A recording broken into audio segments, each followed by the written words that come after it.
चलिए बच्चों, आज के सेशन को स्टार्ट करते हैं। और आज के सेशन को स्टार्ट करने से पहले प्रेम से बोलेंगे राधे राधे। और आज हम आपके लिए न्यू टॉपिक स्टार्ट कर रहे हैं। इस न्यू टॉपिक के अंदर पहले हमें थोड़ा सा समझ लेते हैं कि हम इसमें किस तरीके से इसका जो वेट रहता है एग्जाम के अंदर, कंटेंट की कवरेज क्या क्या रहती है, मैं उसकी बात करूंगा। बेसिकली मैं कंटेंट की बात करूं इन एग्जाम पेपर, तो हमारे पास दो सिनेरियो हैं। एक है हमारे पास इंटर लेवल के लिए, एक है हमारे पास फाइनल लेवल के लिए। इंटर लेवल में बेसिकली आपसे नेटवर्क डायग्राम, क्रिटिकल पाथ,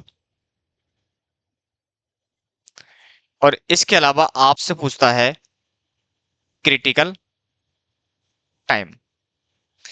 ये बेसिकली इंटरमीडिएट में पूछा जाता है। लेकिन हम पिछले एक दो अटेम्प्ट की बात करें तो आपसे यहां पर इंडिपेंडेंट टोटल फ्लोट तक क्वेश्चन पूछा गया है। कहां तक बेटा?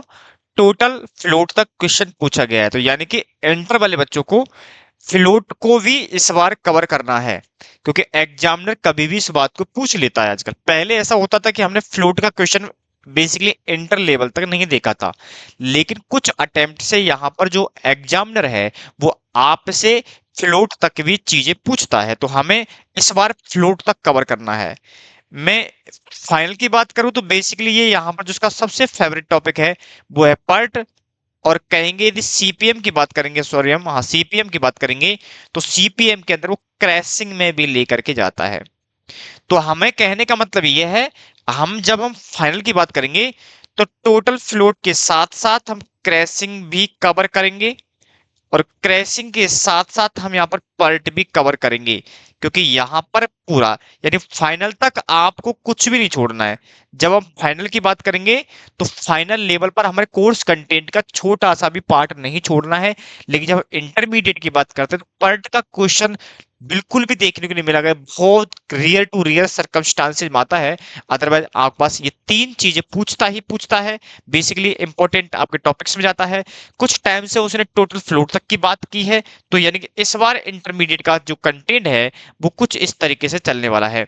यानी कि इसकी तो हम बात करेंगे करेंगे, साथ के साथ हम फ्लूट की भी बात करेंगे, क्योंकि फाइनल वाले बच्चों के लिए भी ये लेक्चर रिलेवेंट है। तो कोशिश हमारी रहेगी कि हम यहाँ पर क्रैशिंग का भी टॉपिक लेकर के चलें, क्योंकि क्रैशिंग तक जाएंगे तो इसका ड्यूरेशन बढ़ जाएगा इस लेक्चर का। यानी कहें तो इसमें हो सकता है 2 पार्ट या 3 पार्ट में इसको कवर करना पड़े।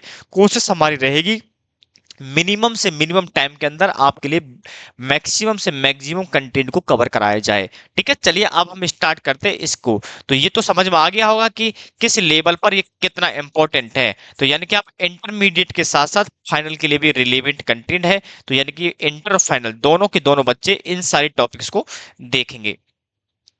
चलिए अब हम बात करते हैं सबसे पहले पर्ट और सीपीएम की। मैं दोनों टॉपिक को अलग अलग कैटेगरी में लेकर के चलूंगा। तो मैं सबसे पहले बात करने वाला हूं किसकी? सीपीएम की। ठीक है, फिर हम बात करेंगे धीरे धीरे किसकी बेटा? पर्ट की। तो मैं फर्स्ट जो टॉपिक लेने वाला हूं ये वाला लूंगा, और सेकंड टॉपिक लेने वाला हूं ये वाला। या मैं कहूं तो इसको हमने 2 पार्ट में डिवाइड किया हुआ है। कैसे बताओ बेटा? पहले सीपीएम लूंगा, दूसरा मैं पर्ट लूंगा। ठीक है, तो मैंने यहाँ चर्चा भी बेसिकली पट की है। लेकिन जो डेफिनेशन दे रखा है, जो यहाँ पर डेफिनेशन है आपके पास, ये जो डेफिनेशन है वो बेसिकली आपके पास नेटवर्क डायग्राम का है। नेटवर्क डायग्राम का है, या कहें तो इस टेक्निक का है। ठीक है, नेटवर्क डायग्राम का है, प्रोजेक्ट एनालिसिस का है।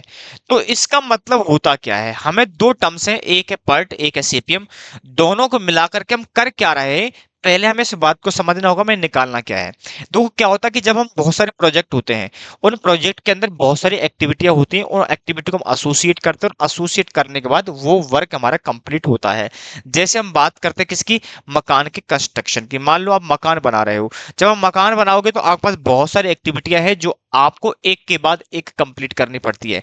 हो सकता है बहुत सारी एक्टिविटियां एक साथ की जा सकती हैं, लेकिन उसके बाद आने वाली एक्टिविटी एक पर्टिकुलर टाइम के बाद पर्टिकुलर एक्टिविटी कंप्लीट होने के बाद ही कंप्लीट की जा सकती है। जैसे पहले जो फाउंडेशन होता है, पहले फाउंडेशन बनेगा, फाउंडेशन बनने के बाद पिलर बनेंगे, पिलर बनने के बाद आपके पास ऊपर का क्या होगा, आपकी छत डलेगी, छत के बाद उसका क्या होगा, दीवारें खड़ी होंगी, या पहले दीवारें खड़ी कर लो फिर छत डाल लो। जो प्रोसेस है आपका, यानी एक एक्टिविटी स्टार्ट तब होती है जब उससे पहली कोई एक्टिविटी क्या होती है, कंप्लीट हो जाती है। यानी कि एक एक्टिविटी दूसरी एक्टिविटी पर डिपेंड है कि यदि वो एक्टिविटी खत्म होगी तब जाकर के नेक्स्ट एक्टिविटी को हम क्या कर पाएंगे, एग्जीक्यूट कर पाएंगे। तो ऐसे केस के अंदर जब कोई काम है, बड़ा काम है, प्रोजेक्ट है, उसमें बहुत सारी एक्टिविटियों का एसोसिएशन है और उन एक्टिविटियों का आपस में इंटरलिंक है, तो उस केस के अंदर हमें यह बताया जाता है कि ये जो काम है ऑप्टिमम से ऑप्टिमम टाइम के अंदर जिससे मिनिमम कॉस्ट हो सके, हम उस प्रोजेक्ट को कितने टाइम में कर देंगे, इस बात का हम यहाँ पर एनालाइज करने की कोशिश कर रहे हैं। अब देखो हम नेटवर्क डायग्राम होता क्या है, मैं इस जो क्रक्स वाली चीज है इसको सबसे लास्ट में कवर कराने वाला हूं, क्रक्स को सबसे लास्ट में कवर कराने वाला हूं। ठीक है, क्रक्स वालों को सबसे लास्ट में कवर कराने वाला हूं। नेटवर्क इज एक ग्राफिकल रिप्रेजेंटेशन, ग्राफिकल मतलब हम इसको एक डायग्राम के द्वारा समझाने की कोशिश करेंगे जिससे आपकी चीजें बेहद आसान हो जाती हैं। Of all activities, of all activities का मतलब क्या है, ऑफ ऑल एक्टिविटी का मतलब क्या है, of all activity, all activity मतलब किसी काम को करने के लिए बहुत सारी एक्टिविटियां एग्जीक्यूट करनी पड़ेंगी और उन एक्टिविटी का आपस में इंटरलिंक भी है। And event arranged in logical and sequential order, sequential order का मतलब है इंटरलिंक, ये काम पहले होगा देन उसके बाद फिर ये काम स्टार्ट होगा, ये काम खत्म होगा उसके बाद वो वाला काम स्टार्ट होगा। ठीक है ना, जैसे शादी होती है ना, पहले लगन होता है फिर टीका होता है, ऐसा सिस्टम चलता है, तो वो सेम प्रोसेस है भाई, इसके बाद ये इसके बाद ये।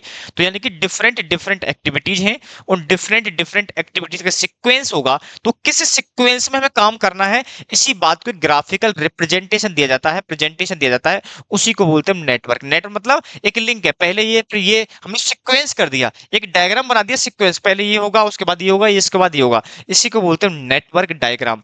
ठीक है, आगे लिखा हुआ क्या, लिखा हुआ है arrangement logical sequential order network analyse play a important role in project management. हम किसी प्रोजेक्ट को मैनेज करने में सबसे इंपॉर्टेंट रोल निभाता है कि हम काम करने से पहले प्लानिंग करते हैं कि ये वाला काम इतने दिन में हो जाएगा, ये काम इतने दिन में हो जाएगा, तो पूरा ड्यूरेशन निकालते हैं भाई, ये पूरा काम हमारा 360 डेज में कहें तो 180 डेज में, 3 मंथ में, 4 मंथ में, 1 ईयर में, 2 ईयर में हो जाएगा।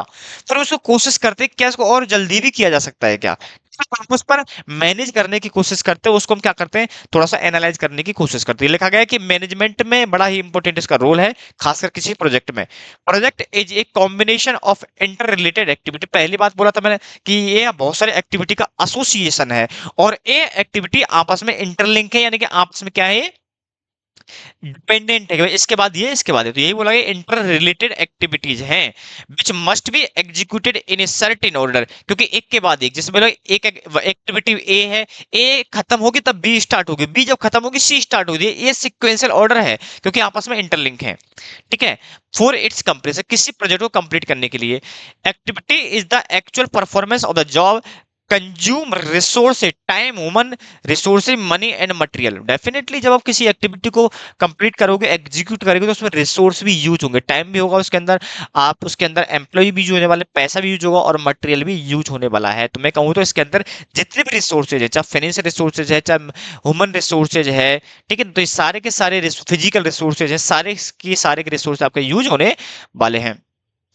An event reference start or completion of a job, this does not consume any resources। ठीक है ना, स्टार्ट और फिनिश में कोई प्रॉब्लम नहीं है। क्रक्स को मैं सबसे लास्ट में पढ़ाऊंगा। ठीक है, एप्लीकेशन क्या है इसके, एप्लीकेशन जैसे किस किस पर अप्लाई होता है, एप्लीकेबल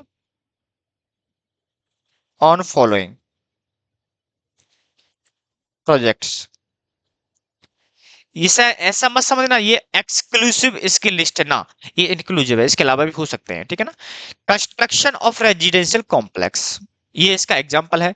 कमर्शियल कॉम्प्लेक्स है, पेट्रोकेमिकल कॉम्प्लेक्स है, सिर्फ बिल्डिंग एयरक्राफ्ट मैन्युफैक्चरिंग है। ठीक है, इसके अलावा सैटेलाइट मिशन डेवलपमेंट है, installation of A pipeline project, कोई भी काम हो किसी भी काम को करने का एक सीक्वेंस होता है, एक ऑर्डर होता है, आपको उस ऑर्डर को करना पड़ता है, उसमें डिफरेंट डिफरेंट एक्टिविटी करनी पड़ती है और सारी एक्टिविटी को कंप्लीट करने के लिए आप एक सीक्वेंशियल ऑर्डर बनाओगे, भाई इसके बाद ये, इसके बाद ये, इसके बाद ये, और वो डायग्राम की फॉर्म में बनाओगे, तो उसी को हम नेटवर्क डायग्राम बोलते हैं। तो ऐसा कोई भी काम जिसमें बहुत सारी एक्टिविटियां हैं, आपस में इंटरलिंक हैं, तो उस काम को हम डेफिनेटली इस प्रोजेक्ट के द्वारा, इस टेक्निक के द्वारा हम क्या कर सकते हैं, उसको रिप्रेजेंट कर सकते हैं, देन उसके बाद उसको एनालाइज कर सकते हैं।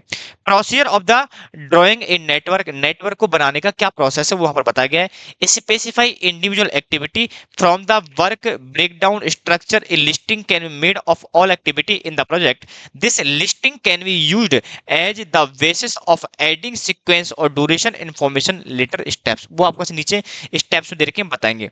ठीक है, बेसिकली क्या बोला गया है, इसमें आपको ड्यूरेशन दे रखा होगा और एक्टिविटी, भाई ये एक्टिविटी है प्रीसीडिंग और सक्सीडिंग एक्टिविटी भी मेंशन होगी, प्रीसीडिंग मतलब इससे पहले, सक्सीडिंग से आगे की, ठीक है ना, और उसका ड्यूरेशन भी दे रखा होगा। Determine sequence of the activity, यानी आपको एक्टिविटी का सीक्वेंस देखना है। ठीक है, इसके अलावा यहाँ पर दो चीज सीपीएम के एओएन यूज किया गया है, और एक वर्ड और होगा जो यहाँ पर कोई दिक्कत नहीं है, ठीक है ना, ये आप पढ़ लेना। कोई नेटवर्क डायग्राम बनाना है, एस्टिमेट एक्टिविटी कंप्लीशन टाइम, आपको एक्टिविटी का कंप्लीशन टाइम निकालना है, आइडेंटिफाई क्रिटिकल पाथ और क्रिटिकल पाथ निकालना है। ठीक है, तो मैं ऐसा कह दूं मोटा मोटा आपके लिए, आपके पास एक्टिविटी दे रखी होगी, एक्टिविटी, एक्टिविटी में ये बता रखा होगा ये आपकी प्रीसीडिंग है, ये प्रीसीडिंग एक्टिविटी है, ये आपकी सक्सीडिंग है। ठीक है, साथ में इसका ड्यूरेशन दे रखा होगा।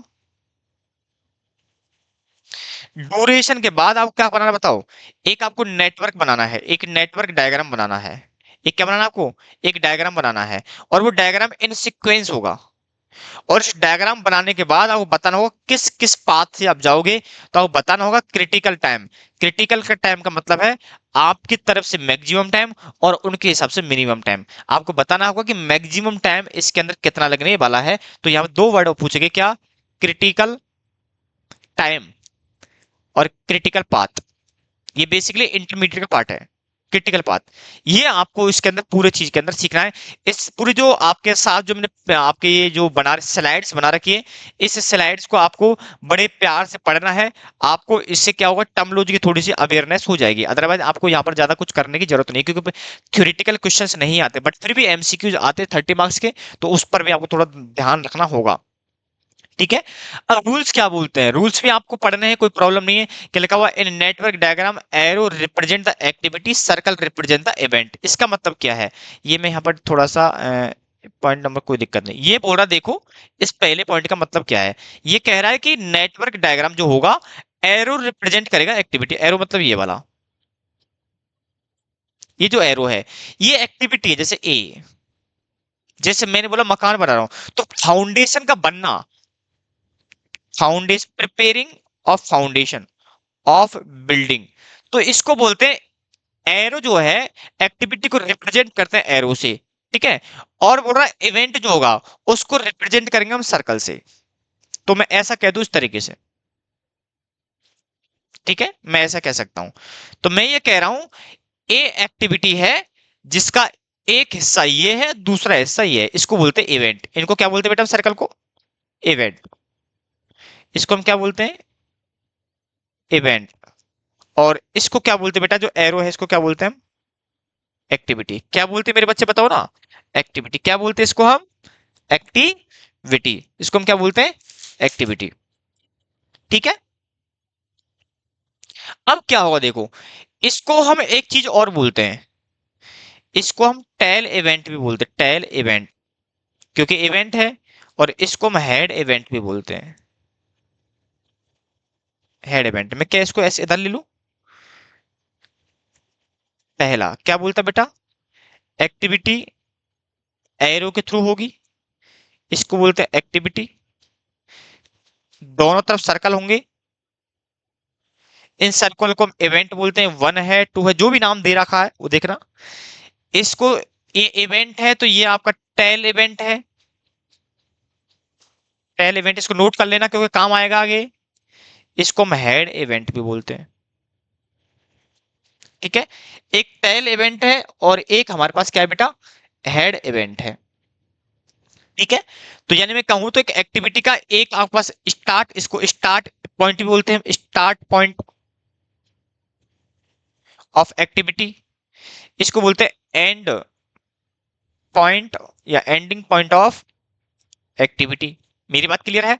अलग अलग चीजों से इसको बोला जा सकता है, अलग अलग नामों से बोला जा सकता है। यानी कि ये जो एरो है इसको हम एक्टिविटी बोलते हैं, जो दोनों तरफ इसके पॉइंट है, एक इंटर पॉइंट और एक एग्जिट पॉइंट। इंटर को बोलते हैं स्टार्ट पॉइंट और इसको बोलते हैं क्या, फिनिशिंग पॉइंट भी बोल सकते हो आप इसको, और चाहो तो आप एंडिंग पार्ट भी बोल सकते हो। इसको हम बोलते हैं टेल इवेंट और इसको बोलते हैं हेड इवेंट। क्लियर है? अब इस एक्टिविटी पे कुछ और भी बात यहाँ पे लिखी हुई है। आगे क्या लिखा हुआ है? The tail event of arrow represent start. देखो मैं यही बात बताई थी आपके लिए अभी, मैंने बोला जो ये वाला है टेल इवेंट कहलाएगा, ये वाला हेड इवेंट कहलाएगा। तो बोला जो टेल इवेंट है इसको हम स्टार्ट पॉइंट ऑफ एक्टिविटी भी बोलते हैं। तो ये बात भी आपको यहाँ पर बता रखी है। क्या बोला? देखो क्या बोला बेटा, टेल इवेंट जो है, टेल ऑफ एरो, एरो जो टेल इवेंट है वो आपका स्टार्ट पॉइंट ऑफ एक्टिविटी भी कहलाएगा। जो हेड इवेंट है वो आपका कंप्लीशन ऑफ एक्टिविटी, कहें तो एंडिंग कह सकते हो, फिनिशिंग भी कह सकते हो, इसको अलग अलग नाम आप बोल सकते हो। बट आपको अंडरस्टैंडिंग इसके मैटर में हो चुकी होगी कि हम क्या कहना चाहते हैं।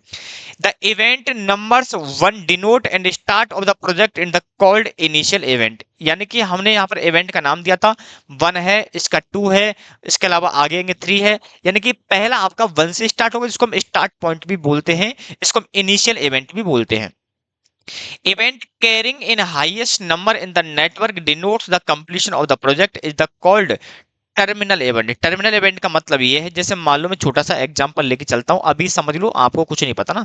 जैसे मान लो ये वाला है, तो ये वाला हो गया एक इवेंट, दूसरी एक्टिविटी यहाँ हो गई, ठीक है, एक एक्टिविटी यहाँ हो गई, एक एक्टिविटी यहाँ हो गई, ठीक है, यहाँ पर नाम होगा, मान लो इसका नाम एक है, इसका नाम दो है, इसका नाम तीन है, इसका नाम चार है। तो बोला इसको बोलते हैं इनिशियल इवेंट। इनिशियल इवेंट इसको बोलते हैं जो लास्ट लास्ट में है, टर्मिनल इवेंट। टर्मिनल इवेंट इसमें एक बात होगी, जो सबसे हाईएस्ट इवेंट नंबर होता है वही टर्मिनल होता है, क्योंकि लास्ट में आप सबसे लास्ट में वही नंबर दोगे जो आपको सबसे लास्ट में कंप्लीट हुआ है। ठीक है, ये बात इसने यहाँ पर समझा रखी है। आगे देखो, आगे क्या लिखा हुआ है, each defined activities represent by one and only arrow in the network. याद रखना हमेशा एरो से ही रिप्रेजेंट होगा, इस बात का बेहद याद रखना है। Determination determine which operation must be completed immediately before other can start. Simple फंडा है, आपके पास सक्सीडिंग और प्रीसीडिंग एक्टिविटी भी दे रखी होगी, इस बात का ध्यान रखना है। Determine which other operation must follow the other given operation, कोई दिक्कत नहीं है। The network should be develop on the basis of logical analytical and technical dependencies between various activity of the project. Definitely यदि हर activity interdependent है तो इस project का काम ही नहीं है, इस प्रोजेक्ट का काम ही नहीं है। ये प्रोजेक्ट तभी काम का है, जब ही यूजफुल है, जब आपकी एक्टिविटी, बहुत सारी एक्टिविटियां हैं, वो सारी सारी क्या है, आपस में डिपेंड हैं, एक दूसरे पर कहते हो इंटरलिंक्ड हैं। ठीक है ना? लिखा हुआ था network should be develop on the basis, ठीक हो गया नेटवर्क। अब मैं कुछ बातें और समझाना चाहता हूं। आपका ये टेक्निक बोलती है कि जो आपकी एक्टिविटी है, आपकी एक्टिविटी जो है वो एरो के थ्रू होगी। क्या होगी बेटा? एरो के थ्रू ये एक्टिविटी है। तो यहां आपका ये टेक्निक बोलता है कि जो एरो है आपका रिवर्स नहीं होगा, यानी कि जो आपकी एक्टिविटी हमेशा फॉरवर्ड वे में होगी, फॉरवर्ड और स्ट्रेट।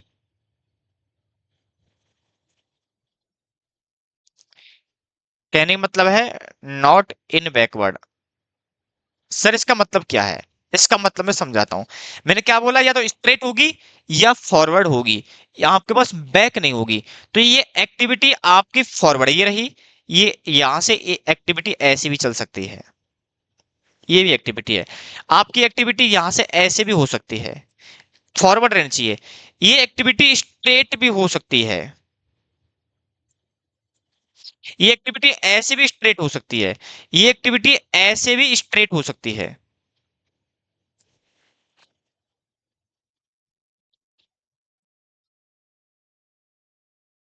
लेकिन ये एक्टिविटी ऐसे नहीं हो सकती, ये एक्टिविटी ऐसे नहीं हो सकती, ये एक्टिविटी ऐसे नहीं हो सकती। ठीक है? तो ये जो चीजें हैं आपके सामने, ये नहीं हो सकती, ये सूटेबल है, ये भी सूटेबल है, ये भी सूटेबल है, ये भी सूटेबल, ये भी सूटेबल है। मेरी बात क्लियर है?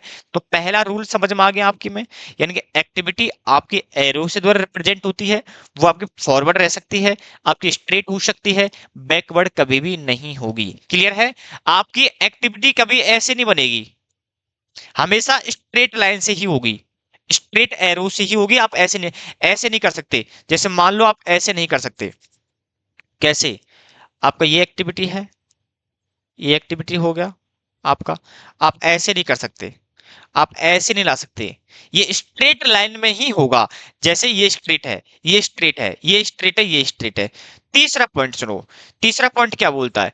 तीसरा पॉइंट बोलता है कि आपकी एक एक्टिविटी दूसरी एक्टिविटी को नहीं क्रॉस कर सकती है। सर क्रॉस का मतलब क्या है? जैसे मान लो,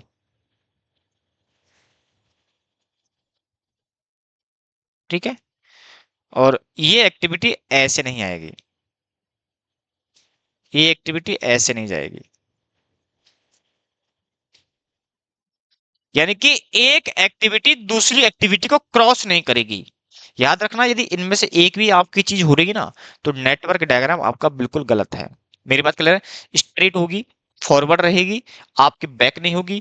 दूसरी बात, एक एक्टिविटी दूसरी एक्टिविटी नहीं कटेगी, जो आपका एरो है वो स्ट्रेट लाइन के द्वारा ही होगा, आप उसको नहीं कर सकते। मेरी बात क्लियर है यहाँ तक कहानी? ठीक है, ये तो डायरेक्ट रूट की बात हो गई। यदि मान लो किसी एक्टिविटी को कंप्लीट करने के लिए डायरेक्ट रूट नहीं दिख रहा है, आपको इनडायरेक्ट रूट से जाना पड़ रहा है, तो उस केस के अंदर आप डमी क्रिएट करोगे। यदि किसी रूट पर आपको डायरेक्ट रूट नहीं दिख रहा है, उसका कोई भी रास्ता नहीं दिख रहा है, डायरेक्ट लिंक नहीं कर रहा किसी एक्टिविटी से, तो वहां पर आप क्या करोगे? वहां पर आप लोग एक डमी क्रिएट करोगे, डमी से एक डमी रास्ता निकालोगे, उस डमी रास्ते के थ्रू अपने प्रोजेक्ट को कंप्लीशन पर दिखाओगे। अभी बताएंगे जब आगे क्वेश्चन बढ़ेगा तो उसमें क्या है। मेरी बात क्लियर है? यहाँ पे ये सारी बातें दिखा रखी, ये नीचे लिखा भी गया है बकायदा कि नेटवर्क जो रिप्रेजेंटेशन है वो दो प्रकार से होता है। वो क्या बताओ? देर आर टू सिस्टम, एक है AOA, एक है AON। Activity on arrow system, arrow से जाएगा activity node system, this is method activity are represent in the circle. ठीक है ना? सर्कल, ये सर्कल में जाएंगे, इवेंट की बात कर रहा है बेसिकली। ठीक है, चलिए, ये पूरा है। एक हमारा पार्ट है, दूसरा सीपीएम है। सीपीएम क्रिटिकल पाथ मैनेजमेंट है। पार्ट को प्रोग्राम एवेल्युएशन रिव्यू टेक्निक्स कहा जाता है। ये सारी बातें आप जानते हो, मैं इसलिए पढ़ा रहा हूं क्योंकि आपकी चीज जो बेसिक है वो आपकी यहाँ पर स्टार्ट हो जाती है। क्योंकि जब हम नेटवर्क डायग्राम स्टार्ट कर देते हैं तो साथ के साथ कोई बात बताते हैं, तो आपको थोड़ा सा होता है कि सर पहले पता होता तो हम पहले से माइंड में, हम पहले से जैसे हम नेटवर्क डायग्राम बना, हमारा माइंड ऑटोमेटिक बता रहा होता है हम ऐसे ऐसे करना है। लेकिन जब हम नेटवर्क डायग्राम बनाएंगे सारी बातें तभी डिस्कस करेंगे, तो डेफिनेटली हम प्रोएक्टिव नहीं हो पाएंगे। इसलिए हमें प्रोएक्टिव के लिए पहले हम ये सेशन थोड़ा सा 15 मिनट का जो आपको हमने जो ये आपके लिए सत्संग सुनाया है, जो आधे घंटे के सत्संग सुनाए, सत्संग आपके लिए प्रोएक्टिव अप्रोच अपनाने के लिए दिया गया है। ठीक है, अब आप चाहो तो इसका क्रक्स पढ़ लो कि क्रक्स में क्या लिखा हुआ है। ठीक है, क्रक्स क्या बोलता है कि project consist of task with definite starting and ultimate ending points, hence a project manager is saddled with the responsibility of getting job done on the schedule within allowable cost and the time constraint specified by the manager. आराम से पढ़ना, पूरा conclusion है ये क्या क्या है, इसकी क्या रेस्पॉन्सिबिलिटी, क्या इसे हम क्यों करते हैं। एक चीज और, जब आप नेटवर्क डायग्राम बनाओगे, जब आप डायग्राम बनाओगे तो डायग्राम का एक ही स्टार्ट पॉइंट होगा और एक ही इसका एंड पॉइंट होगा। यानी ऐसे नहीं कर सकते कि लास्ट में डायग्राम खत्म हो रहा है उसमें दो पॉइंट बन ना, ओनली फॉर स्टार्टिंग और फिनिशिंग। ये भी सिंगल स्टार्ट होगा, सिंगल पॉइंट से स्टार्ट होगा, और सिंगल पॉइंट पर जाकर के ही क्या होगा, मर्ज होगा, इंटीग्रेटेड होगा। मेरी बात क्लियर है? यानी कि लास्ट में दो ओपन एंड नहीं होनी चाहिए, नहीं दो ओपन आपके पास स्टार्ट होनी चाहिए। तो यानी कि single one, only for one start point होगा और लास्ट में वन ही आपका एंड पॉइंट होगा डायग्राम का। इस बात का भी ध्यान रखना है। बाकी चीजें जो अभी दिमाग में नहीं आ रही हैं, बेसिकली सारी चीजें कंप्लीट हो गई हैं डायग्राम से रिलेटेड। मैंने कैलकुलेशन से रिलेटेड चीजें अभी नहीं बताई हैं, मैंने ओनली फॉर अभी डायग्राम से रिलेटेड बातें ही बताई हैं। ठीक है, तो इन चीजों को हमें यहाँ पर देखना है। चलिए, मैं इस थ्योरम के अलावा अब मैं आगे बढ़ता हूं, क्या लिखा हुआ है देखो। अब हम थोड़ा सा आते हैं प्रैक्टिस की तरफ। हमारे पास प्रैक्टिस क्या है, जैसे यहां पर बताया गया है, जैसे यहां पर बताया गया है, एक छोटा सा एग्जांपल देखिए। इस एग्जांपल को हम करने की कोशिश करते हैं। यहां पर हमारे पास क्या देखा बेटा, एक क्वेश्चन दे रखा है, मैं इस क्वेश्चन को पहले फटाफट से एक नॉर्मली उसमें नोट कर देता हूँ आपके लिए।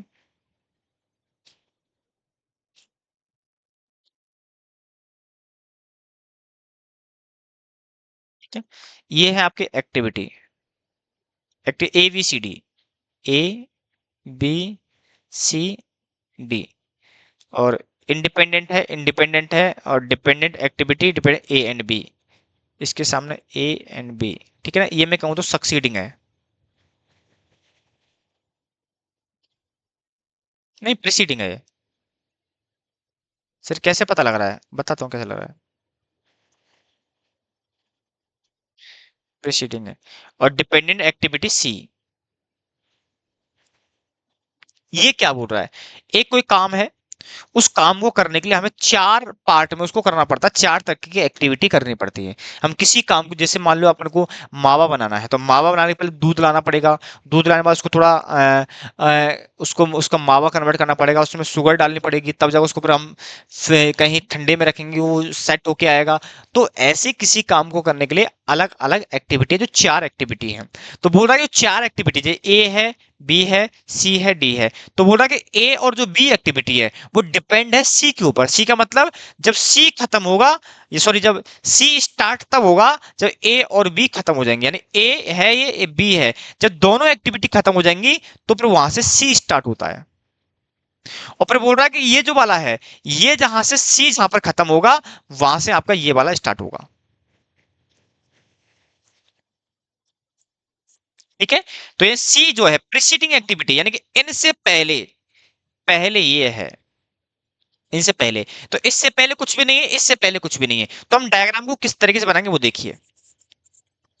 वो ये कह रहा है कि पहले एक्टिविटी ए है और एक्टिविटी बी है, और क्वेश्चन बोला गया कि ए से पहले कोई भी एक्टिविटी नहीं है, बी से पहले भी कोई भी एक्टिविटी नहीं। मान लेते हैं हमारा प्रोजेक्ट यहां से स्टार्ट होता है, इवेंट नंबर 1 से स्टार्ट होता है। तो इवेंट नंबर 1 से जब स्टार्ट होगा तो एक्टिविटी एक भी स्टार्ट हो जाए, ए भी स्टार्ट हो जाएगी, और साथ के साथ बी एक्टिविटी भी स्टार्ट हो जाएगी, क्योंकि बी से पहले भी कोई पॉइंट नहीं है, तो ये बी भी यहीं से स्टार्ट हो जाएगी। तो मैं ऐसा कहता हूं ये दोनों एक्टिविटी एक साथ स्टार्ट हो सकती हैं, बी एक्टिविटी। लेकिन बोल रहा है सी एक्टिविटी कंप्लीट होने के लिए ए और बी को कंप्लीट होना पड़ेगा। ये दोनों एक्टिविटी जब कंप्लीट होंगी तो हमारा काम सी स्टार्ट होगा। ठीक है, अब मैं यहां से स्टार्ट कर दूं सी, ये बात गलत है। वो ये बोल रहा है जहां पर ए और बी दोनों खत्म होते हैं वहां से सी स्टार्ट होगा। यदि ये एक्टिविटी सी में बी से स्टार्ट करता हूं तो ये बता रही है कि जहां पर बी खत्म हुआ है बी से सी स्टार्ट हो रहा है, जबकि हमारा जो प्रोसीजर है वो बोल रहा है कि ए बी जहां पर खत्म होती है वहां से सी स्टार्ट होगा।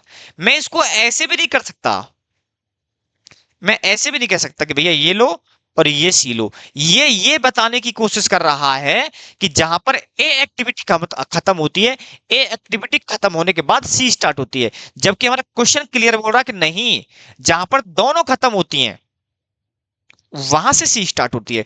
तो मैं इस डायग्राम को दो तरीके से बना सकता हूं। एक में क्या करूं, दोनों का डमी क्रिएट कर लूं,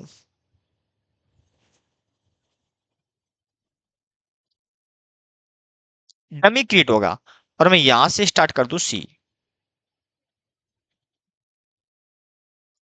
और सी जहां स्टार्ट होता है वहां से स्टार्ट होता डी।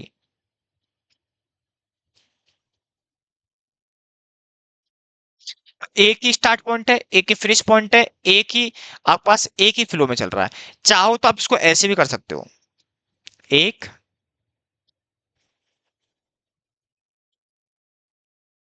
ए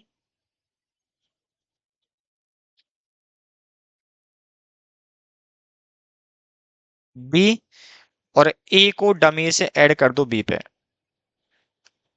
यहां से स्टार्ट होगा सी। याद रखना ये ए ही है अभी भी, क्योंकि ये रूट यहां से किया है। ठीक है, ये हो गया सी, और सी को आगे बढ़ा दो आप, ये हो गया डी। आप ऐसे भी बना सकते हो,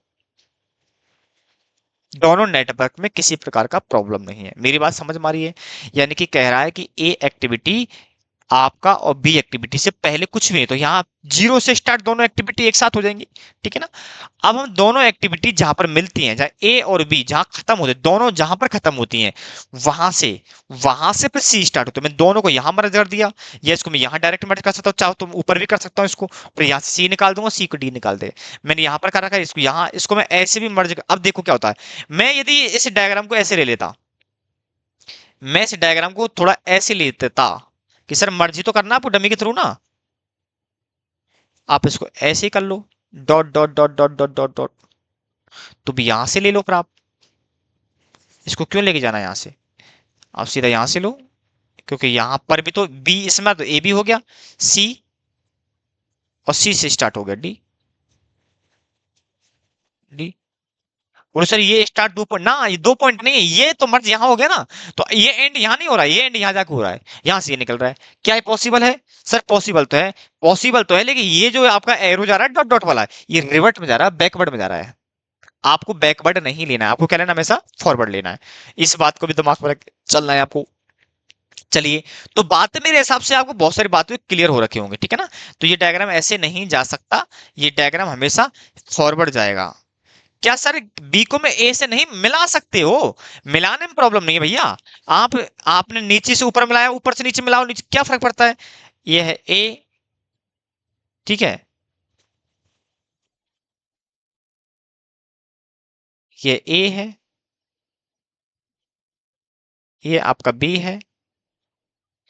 आप ऐसे मिला लो ना, क्या दिक्कत है, मैंने कब मना, मिला दे, ए से बी मिलाओ तो बी से मिलाओ, फर्क नहीं पड़ता। यहां से सी स्टार्ट हो गया और सी से डी स्टार्ट हो जाएगा। मिलाओ ना, ऊपर से मिलाओ नीचे, लेकिन ये एरो आपका बैकवर्ड नहीं हो, सीधा हो सकता है। आप ऐसा हो सकता है, जैसे मैं इस डायग्राम को ऐसे ना बना करके, मैं इस डायग्राम को सीधा बना देता हूं, डमी क्रिएट कर दिया। या तो ऐसे ले लो चाहे ऐसे ले लो, कोई फर्क नहीं पड़ता। यहां से निकाल दिया सी, यहां से निकाल दिया डी। लो, आप ऐसे भी ले सकते हो, आप स्ट्रेट, आप ऐसे भी ले सकते थे, स्ट्रेट हो सकते हैं, ये आपके बैकवर्ड वे में नहीं जाएंगे। मेरी बात क्लियर है, समझ में आ रही है? तो डायग्राम को बनाने का तरीका समझ में आ रहा है, प्रोसीजर समझ में आ रहा है। मैं अभी डायग्राम में टाइम ले रहा हूँ, क्योंकि यही टाइम है, उसके बाद टाइम नहीं लगता चीजों में ना। तो नेटवर्क डायग्राम है, और बेसिकली जो आपका एक्टिविटी ABCD जो एक्टिविटी दे रखी होती है ना, वहां इवेंट में दे रखा है क्वेश्चन, तो बहुत आसान काम है। लेकिन ये आपके पास एक्टिविटी दे रखी तो समस्या हो जाएगी, ठीक है ना। तो ये डायग्राम आपको यहाँ पर बनाया है हमने, तो आ जाइए देख लीजिए आप क्या है। क्योंकि हम डायरेक्टली नहीं मिला सकते। अब सोचो, अब सवाल आ रहा होगा, सर हम इसको ऐसे भी तो कर सकते थे ना, ए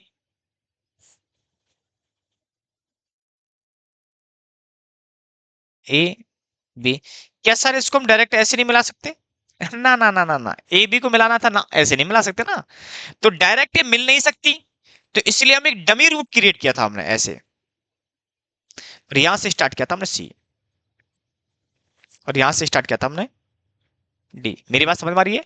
तो यानी कि क्योंकि डायरेक्ट मिल नहीं सकते, इसीलिए हमने इसका इनडायरेक्टली रूट लिया, और इनडायरेक्टली रूट लेते हैं हमेशा हम डमी के थ्रू लेते हैं। मेरी बात क्लियर है? तो इन्होंने भी डमी का ही रूट लिया है।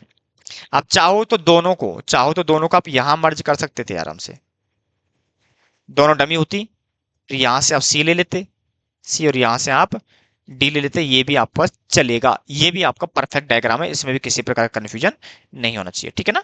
ये आपके रूट है जो देखना आपको मिलेगा, ठीक है। बाकी इसने समझा रखा चीजों को, कोई दिक्कत नहीं है। ये वाला है जो EST FST क्या है, इसको हम बाद में बताएंगे आपके लिए क्या है। अभी हमें डायग्राम सीखना है। एक डायग्राम मैं आपको बनवा रहा हूँ बस, ओनली फॉर और ओनली फॉर एक डायग्राम बनवाऊंगा, क्योंकि डायग्राम की तो प्रैक्टिस आप करते रहो, एक नंबरिंग वाले इवेंट वाले में, एक वाला आपके पास एक्टिविटी में। दो डायग्राम मैं आपको, दो डायग्राम डेफिनेटली बनवाऊंगा, और हम उसी के थ्रू आगे चलेंगे, ठीक है।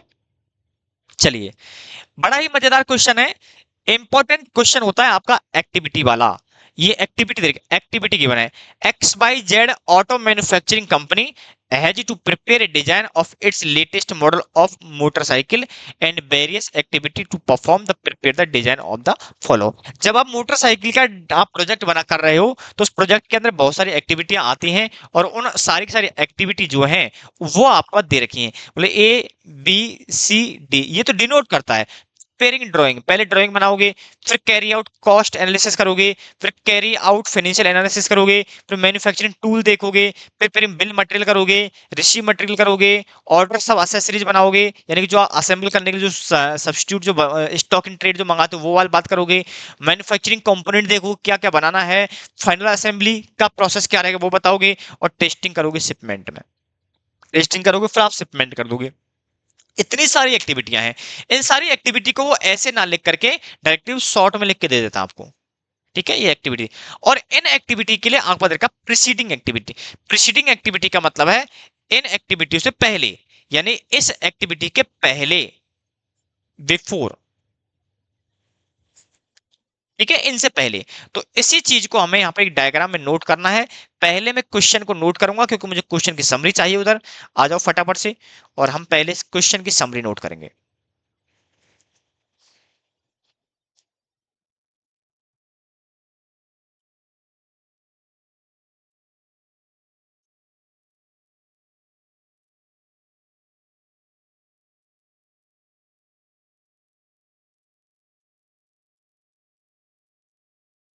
एक्टिविटी और प्रीसीडिंग एक्टिविटी।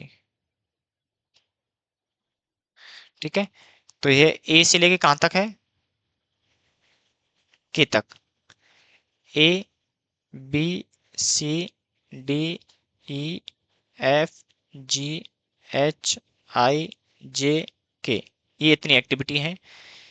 इसकी भी कोई नहीं है, इसकी भी ए है, इसकी भी प्रीसीडिंग ए है, सी है, और डी और सी दोनों हैं, बी सी है, सॉरी बी सी है ना, बी सी, बी सी दोनों हैं, डी और ई है इसकी, एफ की, डी और एफ, हाँ, ई जी एफ, ई है, जी है, एफ है, आई और एच है साथ में, आई और एच है, और इसके अलावा है जे।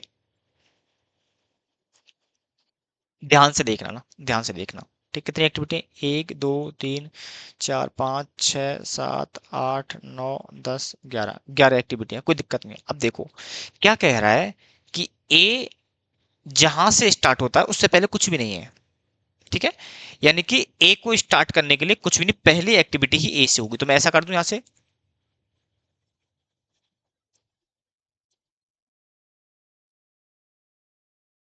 ए है, क्योंकि ए से पहले कोई भी एक्टिविटी नहीं है, ये यही कह रहा है। बोल रहा कि बी वहां से स्टार्ट होगी जहां पर ए खत्म होता है। मैं कह सकता हूँ ये एंड एंड है, ये एंड ऑफ एक्टिविटी। जहां पर ए खत्म होगी, ये जहां पर ए खत्म होगा, जहां पर ए खत्म होगा वहां से बी और सी दोनों चलेंगे। देखो, बी और सी का दोनों का जो स्टार्ट पॉइंट है वो ए है, तो मैं यहां से ए से दो एक्टिविटी स्टार्ट होंगी, बी और होगी सी। क्या कह रहा है, ए से दो एक्टिविटी स्टार्ट होने वाली हैं, बी और सी से होने वाली डी, तो सी रहा, यहां से होगा डी। ठीक है, एक ही चीज पढ़ना है। और बोला बी और सी जहां पर मर्ज होते हैं वहां से स्टार्ट होगा ई, तो ये रहा आपका बी, और ये रहा आपके पास सी। तो बी सी कहां पर मिलेंगे, क्या ये डायरेक्ट रूट मिलेगा, नहीं मिलेगा, आपको इनडायरेक्ट रूट से जाना पड़ेगा। तो मैंने यहां डमी क्रिएट किया, एक बार में आपका आंसर आ जाए जरूरी भी नहीं है, क्योंकि हो सक आप तो सीक्वेंस में सही चल रहे हो, लेकिन ऊपर नीचे का फर्क पड़ सकता ना। तो मैंने कहा बी और सी, क्योंकि डायरेक्ट नहीं मैच करा सकता मैं, या डायरेक्ट रूट नहीं जा सकता, मैं इनडायरेक्ट रूट लूंगा। जहां से बी और सी, ये सी है और ये बी है, जहां दोनों मर्ज होते हैं वहां से नहीं ई, यहां से निकाल दिया मैंने ई। मेरी बात क्लियर आ कहानी, ठीक है ना। ये बैक मतलब सीधा स्ट्रेट जाएगा ये। ठीक है, बी और सी से निकलेगा ई। अब बोला डी और ई, ये रहा डी और ये रहा ई, जहां पर दोनों मर्ज होते हैं ना वहां से एफ स्टार्ट हो रहा है, तो डी और एफ को मैं ऐसे मिला दूं, डी और ई निकलते हैं, वहां से निकलता है आपका एफ। सर इसको मैं ऊपर कर देता तो क्या होता, इसका आगे इंपैक्ट दिख जाएगा। यदि इस बार एरो को मैं डमी वाले को ऊपर लेके जाता तो सर क्या इसका करेक्ट जाता फिर भी? बोला हो सकता चला जाए और हो सकता नहीं चला जाए। सर ये कैसे देखना पड़ेगा, ये कैसे पता लगेगा कि हम इसको एरो को ऊपर से डमी लेनी है नीचे से लेनी है? बोला देखो आगे जिससे आप जिस दर मिला रहे हो, जैसे मैंने डी की तरफ मिलाया है ये, तो डी को जब मैं मर्ज डी पर मर्ज कर रहा हूं तो ये देखो आगे डी से कोई सिंगल एक्टिविटी तो नहीं निकल रही है। यदि आगे डी से कोई सिंगल एक्टिविटी निकल रही है तो इसका मतलब गलत होगा। यदि फिर मैं यदि इसको ऐसे में जैसे यहां मिला रहा हूं, यदि फ्यूचर में बी से कोई एक्टिविटी सिंगल भी निकलती है, जैसे बी को मान लो बी से एच निकल गया, तो इसका मतलब ये हमारा क्रॉस हो जाएगा, क्योंकि वो हम यहां से जब निकालेंगे तो वो यहां से बी से नहीं निकलेगा, वो बी सी से निकलेगा। क्योंकि ये पॉइंट एक ये वाला जो इवेंट है, ये वाला इवेंट एक सिंगल एक्टिविटी को डिनोट नहीं कर रहा है, ये डबल एक्टिविटी को डिनोट कर रहा है। इसलिए जब भी मर्ज करो तो ये देख लो कि आगे फ्यूचर में कोई ऐसा कोई एक्टिविटी तो नहीं है, वो उस पॉइंट पर जाओ जो मर्जिंग पॉइंट है, उस मर्जिंग पॉइंट से कोई सिंगल एक्टिविटी तो नहीं निकल रही है। जैसे अभी हम आगे चेक कर लेते ना, जैसे मान लो मैं इसको चलो अभी तो इसको रहने दो, अभी रहने दो। मैं कह रहा हूं क्या कोई डी से आगे अलग पॉइंट और निकल रहा है? तो देखो डी से कोई निकल रहा है कि नहीं? डी से आगे कोई भी इवेंट नहीं निकल रहा है। क्या ई से निकल रहा है क्या? ई से निकल रहा है। यदि देखो मेरे बच्चे, यदि इस इवेंट को मैं ऐसे मर्ज कर देता, यदि मैं इस इवेंट को मैं ऐसे मर्ज कर देता यहां से, और मैं यहां से डी और ई से निकाल देता एफ, तो अब देखो क्या बोल रहा है, बोल रहा है कि ई से जी भी निकलेगा। तो आप ई से, ये तो ई रहा, तो ई से क्या निकालो जी। अब ये ई से जी नहीं निकला, ये आपका डी और ई से जी निकल गया। मेरी बात समझ में आ रही है? इसलिए आप मर्जिंग करते समय ये देखोगे, वैसे ये प्रैक्टिस से होता है। मैंने पहले इसलिए देखा कि आपको पता लगे कि हम करते कैसे हैं। अदरवाइज मैं इसको पहले चेक करता कि यहां जब मर्ज कर रहा हूं तो कोई आगे सिंगल एक्टिविटी तो नहीं है जिस पॉइंट पर मर्जिंग ला रहा हूं। यदि सिंगल एक्टिविटी भी उससे निकल रही है तो इसका मतलब इस पॉइंट को मर्जिंग पॉइंट में नहीं बना सकता। मर्जिंग पॉइंट आपको वही बनाना है जहां से आपकी कोई सिंगल एक्टिविटी फ्यूचर में नहीं निकलने वाली है। मेरी बात क्लियर है? तो मैंने ये आपको दिखा दिया कि यदि हम एक्टिविटी को ऊपर नीचे करते हैं तो उससे प्रॉब्लम आ सकती है।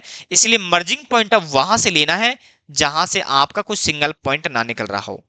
ठीक है, तो यहां से निकाल दिया मैंने क्या बेटा, एफ। ठीक है, और ये बोल रहा है ई से जी निकलेगा, तो ये रहा ई, तो ई से आराम से निकल जाएगा अब जी, कोई दिक्कत नहीं। ई से जी निकल गया, जी से एच निकलेगा, तो ये रहा जी, और जी से निकल गया एच, और एफ से निकलेगा आई, ये रहा एफ, और ये निकल गया यहां पर आई, ये निकल गया आई। या आपकी नॉलेज के लिए थोड़ा सा मैं ऐसे कर देता हूं इसको, ये से निकल गया आई। क्या निकल गया बेटा? एच नहीं, आई है। क्या निकल गया? एफ से क्या निकल गया बेटा? ओ माय गॉड, इसको यहाँ एफ देता हूँ ना, इवेंट का नाम मैं क्यों दे रहा हूँ। ठीक है, एफ से क्या निकलेगा बताओ? आई निकल गया, एफ से निकल गया आई। आई और एच जहां पर मिलते हैं वहां से निकल रहा है जे। इसको दो तरीके करने के, इसको दो तरीके करने के, जैसे मैंने यहां तक लेके आ रहा हूँ ये वाला इवेंट और ये वाला इवेंट। मेरे पास दो तरीके करने के। एक तरीका तो ये कि एच डायरेक्ट और आई डायरेक्ट दोनों को मिला दूं। सही तरीका तो यही है, जब दोनों एक्टिव डायरेक्ट मिल रही हैं, लेकिन मिल तब सकती है जब आई से कोई सिंगल एक्टिविटी आगे ना निकले। ठीक है ना, और यहां से मैं निकाल दूं क्या बेटा, जहां पर दोनों, ये हो गया एच और ये हो गया आई, और एच और आई से मिलकर के निकल रहा है जे। क्या निकल रहा है बेटा? जे, और जे से निकल रहा है के। ये इसका सही तरीका है। आप चाहो तो ऐसे भी ले सकते हो, दोनों मिला दिए और आप यहां से निकाल लो क्या बेटा, दोनों एच और आई मिल गए और एच आई से जे निकल गया, और जे से क्या निकल गया, के। एक स्टार्ट पॉइंट एक फिनिश था। आप इसको ऐसे भी बना सकते हो, कोई प्रॉब्लम नहीं है, लेकिन हमारा मानना यह है जब एक्टिविटी डायरेक्ट मैच कर सकती है, आप मर्ज हो सकती है, तो आप इस रूट को क्यों अपनाना है? फिर आप ऐसा अपनाओ ना, फिर आपको इसको यहां से हटाना पड़ेगा, इस वाले रूट को। तो आप डायरेक्ट ही क्या कर सकते हो, क्योंकि पहले ही मैं इसको, मुझे पहले से पता था, लेकिन मैंने इसको पहले आपके लिए छोड़ा हुआ था। ठीक है, तो देखो जी से क्या निकल रहा है बताओ, जी से क्या निकल रहा है? जी से निकल रहा है एच, और एफ से निकल रहा है आई।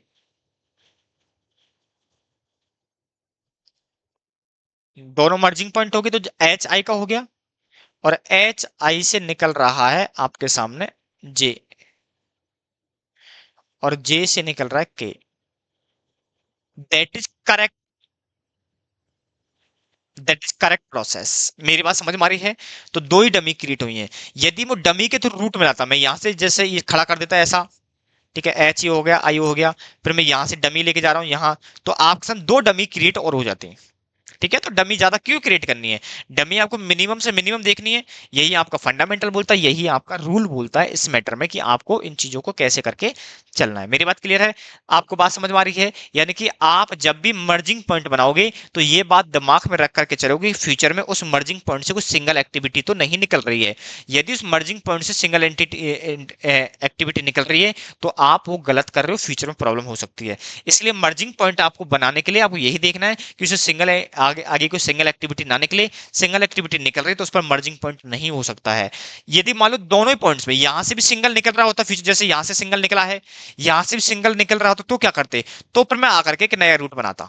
मेरी बात क्लियर है? यदि दोनों ही मर्जिंग पॉइंट जहां जहां पर तुम मर्ज करना चाहते हो, उन दोनों के दोनों पॉइंट से यदि सिंगल एक्टिविटी निकल रही है, तो याद रखना दोनों ही एक्टिविटी के द्वारा एक अलग से डमी बनाओगे। अब जैसे मान लो इससे भी इससे तो निकल ही रहा है, इससे भी कोई सिंगल एंटिटी एक्टिविटी निकल रही होती, तो आप यहां से एक नया रूट लेके चलते,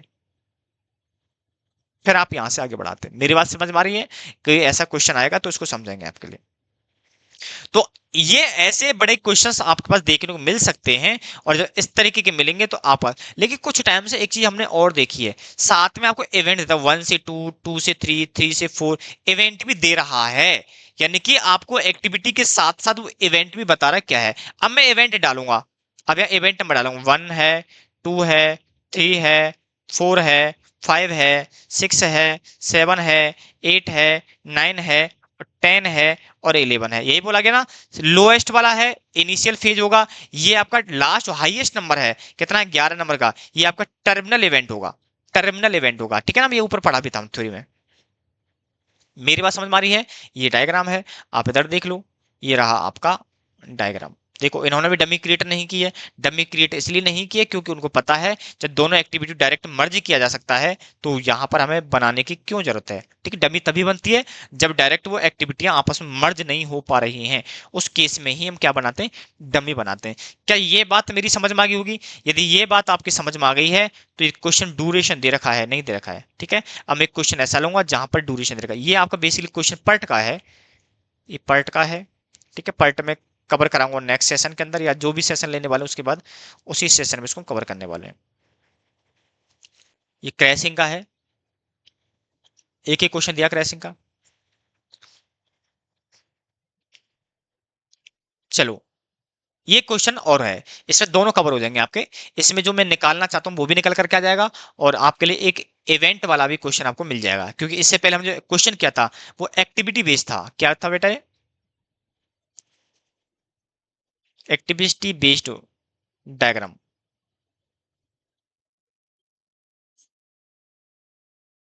एक्टिविटी बेस्ड क्या बेटा? ये डायग्राम है, ठीक है ना।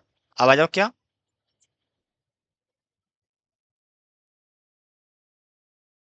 Event event based diagram. ये थोड़ा सा टफ होता है, हल्का सा, ठीक है ना, ये टफ होता है, ये आपका इजी पड़ता है, ये आपका इजी पड़ता है।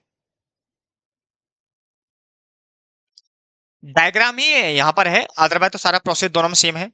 चलिए, मेरे पास क्वेश्चन दे रखा है, 1 2 3 4 5 6 7 8 9, ठीक है, कोई दिक्कत नहीं है।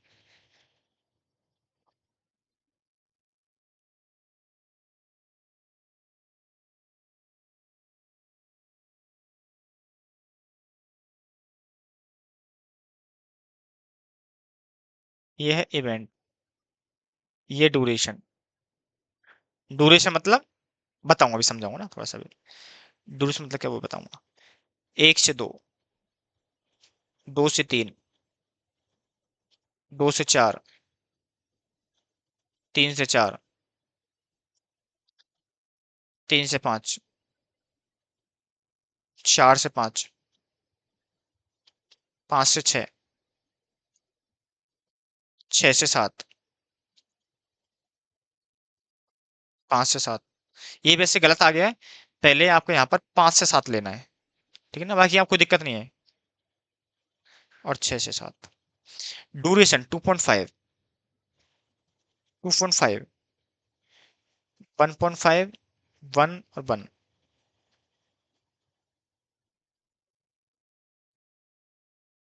2, 3, 1.5, 1.5 क्या है ये मंथ है। क्या कह रहा है, जो एक्टिविटी आपकी 1 से 2 है, जो आपकी ये जो इवेंट है ना, ये वाला इवेंट,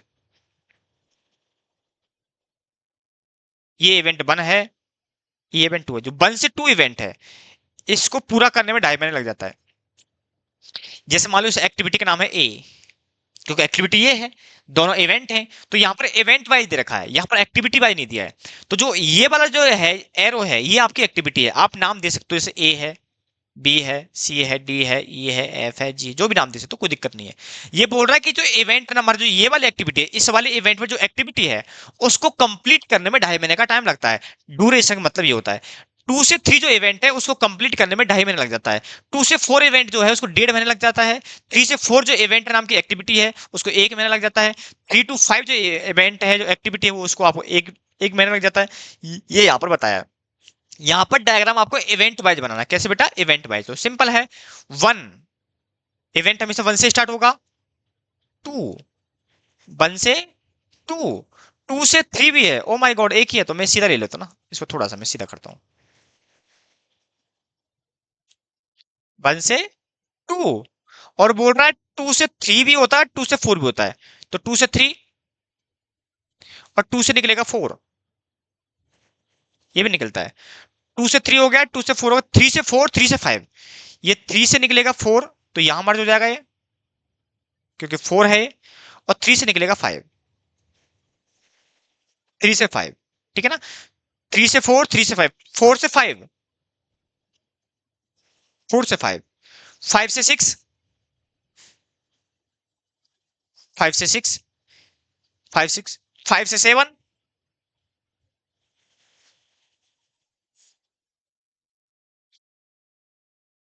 और 6 7। जब इवेंट में क्वेश्चन दे रखा है डायग्राम बनाए, तो वहां पर डमी नहीं आएगी। डमी का मतलब आपका ड्यूरेशन 0, जहां पर 0 ड्यूरेशन लिखा हुआ है इसका मतलब डमी है। बेसिकली नॉर्मली यदि क्वेश्चन में 0 लिखा हुआ तो डमी मान लो उसको, अदरवाइज ऐसे क्वेश्चन होगा नहीं जहां पर आपको डमी क्रिएट करना पड़ेगा इवेंट के केस में। क्लियर है। इसे डायग्राम थोड़ा और सुंदर बनाना चाहता हूं, ठीक है ना। पहली बार में ऐसे ही बनता है क्योंकि हमें उसका वो नहीं पता होता शेप। 0 से 1 से 2, 2 से 3, 3 से 4, ये भी यहाँ पे आके मर्ज हो जाएगा। इसके अलावा 3 से 5, 4 से भी है, 5, ठीक है। 5 से 6 भी है,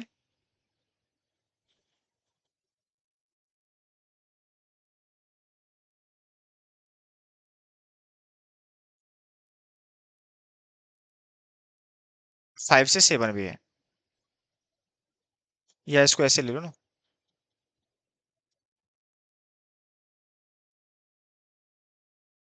6 ले लो यहाँ से, 7, और 6 से भी एक 7, ठीक है। तो ये आपका एक प्रॉपर बन गया। तो डायग्राम दोनों सही है, वो थोड़ा दिख नहीं रहा क्लियरली, बाकी डायग्राम दोनों ही सही है। हमने कुछ नहीं किया, थोड़ा सा ऊपर ऐसे एरो को ऊपर नीचे कर दिया, कोई प्रॉब्लम नहीं, ठीक है ना। ये आपका डायग्राम हो गया। मेरी बात क्लियर है बेटा, ठीक है। जैसा बन रहा है देखो, इसने भी स्पेस कर रखा है, थोड़ा एंगल इसने सीधा बना दिया, कोई दिक्कत नहीं। अब मैं इसको यहाँ डायरेक्ट ऐसे भी ले सकता था, मैंने सुबह इसको फैला के लिया है, ठीक है। चलिए अब इसमें ड्यूरेशन डाल दो। ड्यूरेशन क्या है इसकी है, 1 से 2 पर 2.5 टाइम मंथ है, 11 का मंथ में है। 2 से 3, 2.5, 2 से 4, 1.5, थ्री से थ्री से फोर एक, थ्री से फोर, थ्री से फाइव V1 है, फोर से फाइव टू, फोर से फाइव टू, ठीक है, फाइव से सिक्स थ्री, फाइव से सेवन 1.5, और ये भी 1.5, ये दे रखा है, ठीक है ना। अब आपको ये तो पहला काम था, आपको क्या करना है, पॉइंट नंबर 2 निकालना है। ये तो हो गया ए, नेटवर्क डायग्राम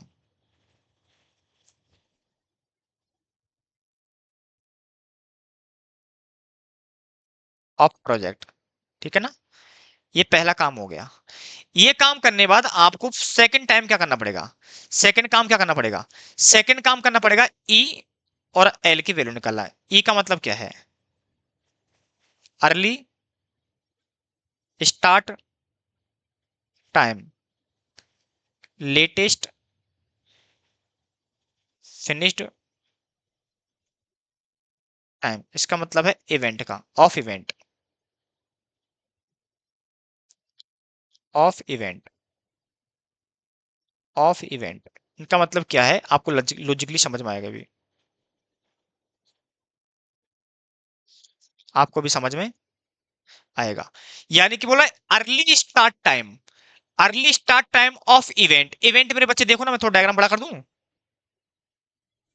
देखो ये कह रहा है कि आपको बताना है कि जो आपके इवेंट्स हैं, इवेंट कौन कौन से, बता बता, इवेंट क्या होते हैं, ये वाले इवेंट कौन से होते हैं, ये वाले, ये आपके इवेंट हैं, ये इवेंट। बोल रहा है कि प्रत्येक इवेंट बताओ कब जल्दी से जल्दी स्टार्ट कब करना पड़ेगा। तो बोल रहा है कि जो आपका ई है, मैं इसका ले लूं, ये लेता हूं E1 और L1, ठीक है, या मैं थोड़ा बॉक्स ले लेता हूं, मैं बिटनेस बॉक्स बना लेता हूं।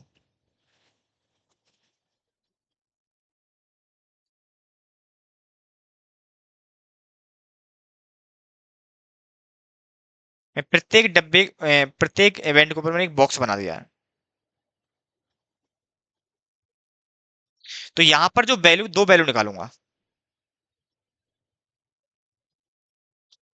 पहली वैल्यू ई की होगी, दूसरी एल की होगी, तो E1 और L1, ठीक है, जैसे यहां पर E2 और L2, क्लियर है। तो मैं जो इवेंट निकालूंगा ई और एल की निकालूं, तो यानी E/L, मेरा ऐसा चलेगा, ठीक है।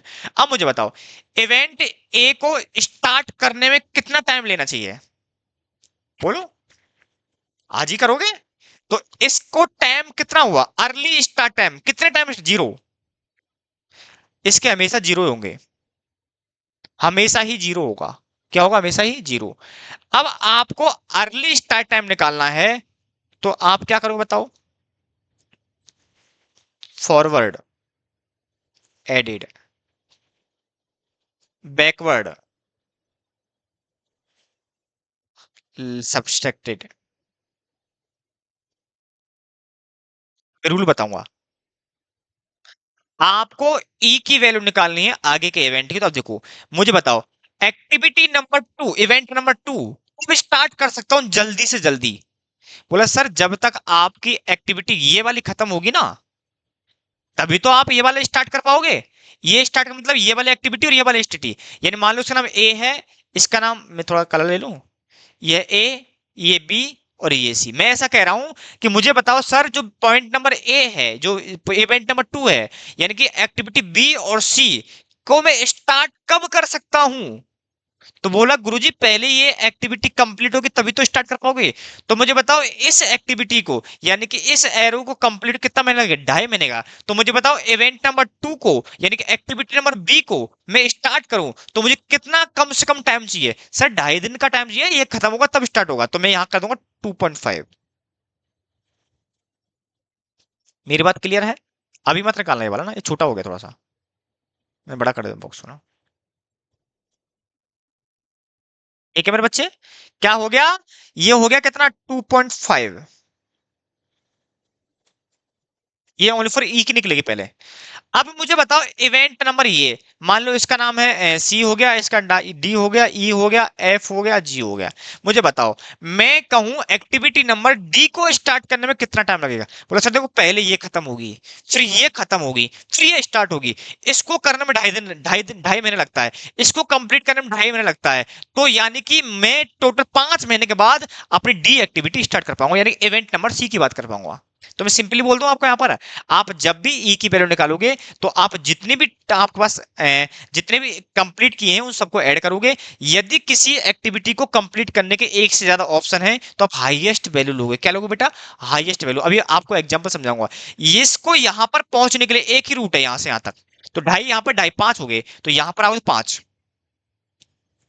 अब मैं यहां पर आऊंगा 3 के बाद 4 पर आऊंगा, तो 4 को पॉइंट नंबर है, इसको स्टार्ट कब करूं? सर देखो, ढाई ये रहा और डेढ़ ये रहा, इसका रूट यही है ना।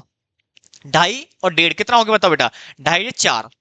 लेकिन इस एक्टिविटी को कंप्लीट करने के लिए हम यहां से भी आ सकते हैं, 1 से 2, 2 से 3, 3 से 4, 1 से 2, 2 से 4 भी आ सकते हैं। 1 से 2, 4 में टाइम लग रहा है डेढ़ और ढाई। डेढ़ और ढाई कितना बेटा बताओ? 4। लेकिन यहां लग रहा है ढाई और ढाई 5, 5 और एक 6, तो हाईएस्ट कितना है? 6। या ऐसा करो, जो लास्ट इवेंट की वैल्यू वहां से ऐड करो, 5 प्लस एक 6, और ढाई प्लस डेढ़ कितना हो गया? 4, तो कितना हो गया? 6 हाईएस्ट। यानी जब आगे चलोगे तो हाईएस्ट लोगे, तो लास्ट इवेंट की जो वैल्यू है आप उसी को ऐड करते चले जाओ, 6। अब 7 पर आओ, 7 पर जाने के दो इवेंट हैं, आप 3 से 6 5 भी जा सकते हो, 4 से 5 भी जा सकते हो। 3 से टाइम देखो, 3 से जब 5 यहां तक हो गया, 5 और एक 6, यहाँ 6, 6 और 2 8, तो मैक्सिमम 8। यानी किसी एक इवेंट पे पहुंचने के दो रास्ते हैं, तो दोनों का आप टाइम काउंट करोगे। और टाइम काउंट करने के सिंपल है, जो लास्ट इवेंट पर जो टाइम था उसमें उस एक्टिविटी का टाइम और ऐड कर दो, सिंपल। आप यहां से बताना, क्योंकि हो सकता है कि इस वाले इवेंट का आपने टाइम इस वाले रूट से ना निकाल के इस वाले रूट से आया हो, तो अब यहां से आओ तो दिक्कत हो जाएगी। इसलिए जो लास्ट पॉइंट पर, जो लास्ट ई की वैल्यू, अर्ली स्टार्ट टाइम जो है लास्ट इवेंट का, उसमें आप ऐड कर दोगे उस पर्टिकुलर एक्टिविटी का टाइम। ठीक है ना? और जो आपके पास यदि एक से ज्यादा रूट है, तो जो मैक्सिमम रूट है, जो मैक्सिमम टाइम जो टेक कर रहा है, उसी को आपको लेना है। जैसे यहां पर, यहां से 6 लग रहे थे, यहां से 8, तो मैं 8 लिया। यहां पर आने का सिंगल रूट है, 5 से 6 जा सकते हो, तो 5 पर लग गया 8, और 8 पर यहां कितना लगेगा बताओ?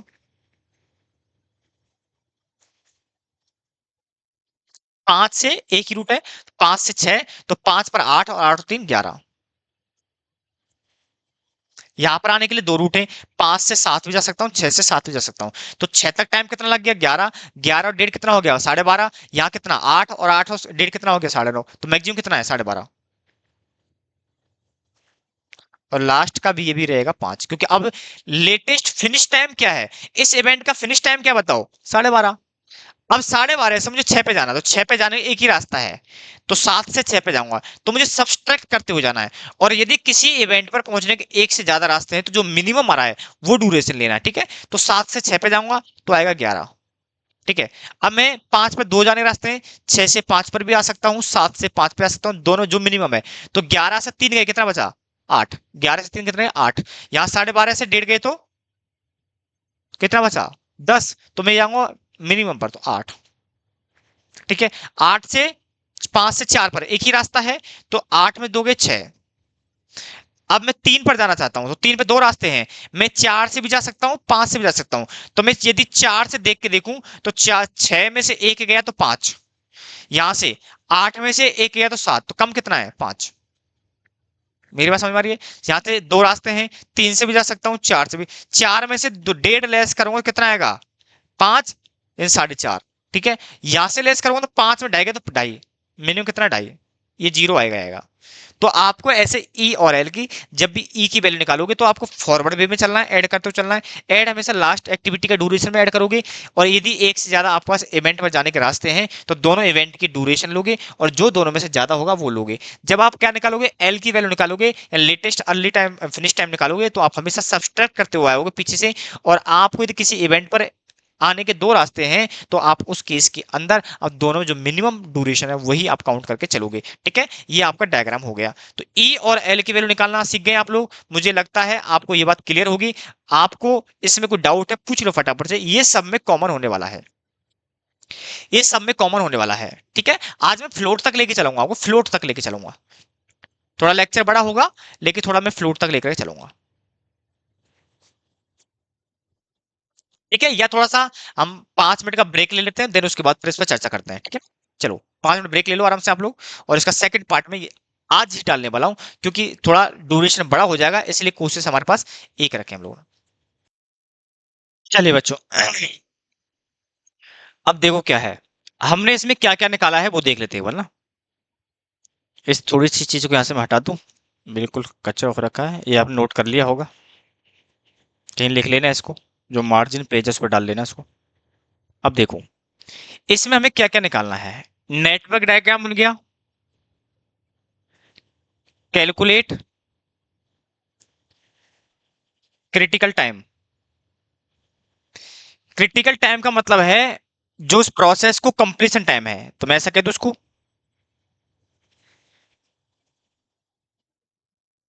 Completion time of project. ये आपका मैक्सिमम टाइम भी है, मैक्सिमम कह सकते हो इसको ना, मैक्सिमम टाइम है ये। कितना हो गया जो सबसे लास्ट में बता, ई और एल की वैल्यू है 12.5 मंथ। ज्यादा लाइट हो गया, 12.5 मंथ, ये आपका क्रिटिकल टाइम है। पॉइंट नंबर सी,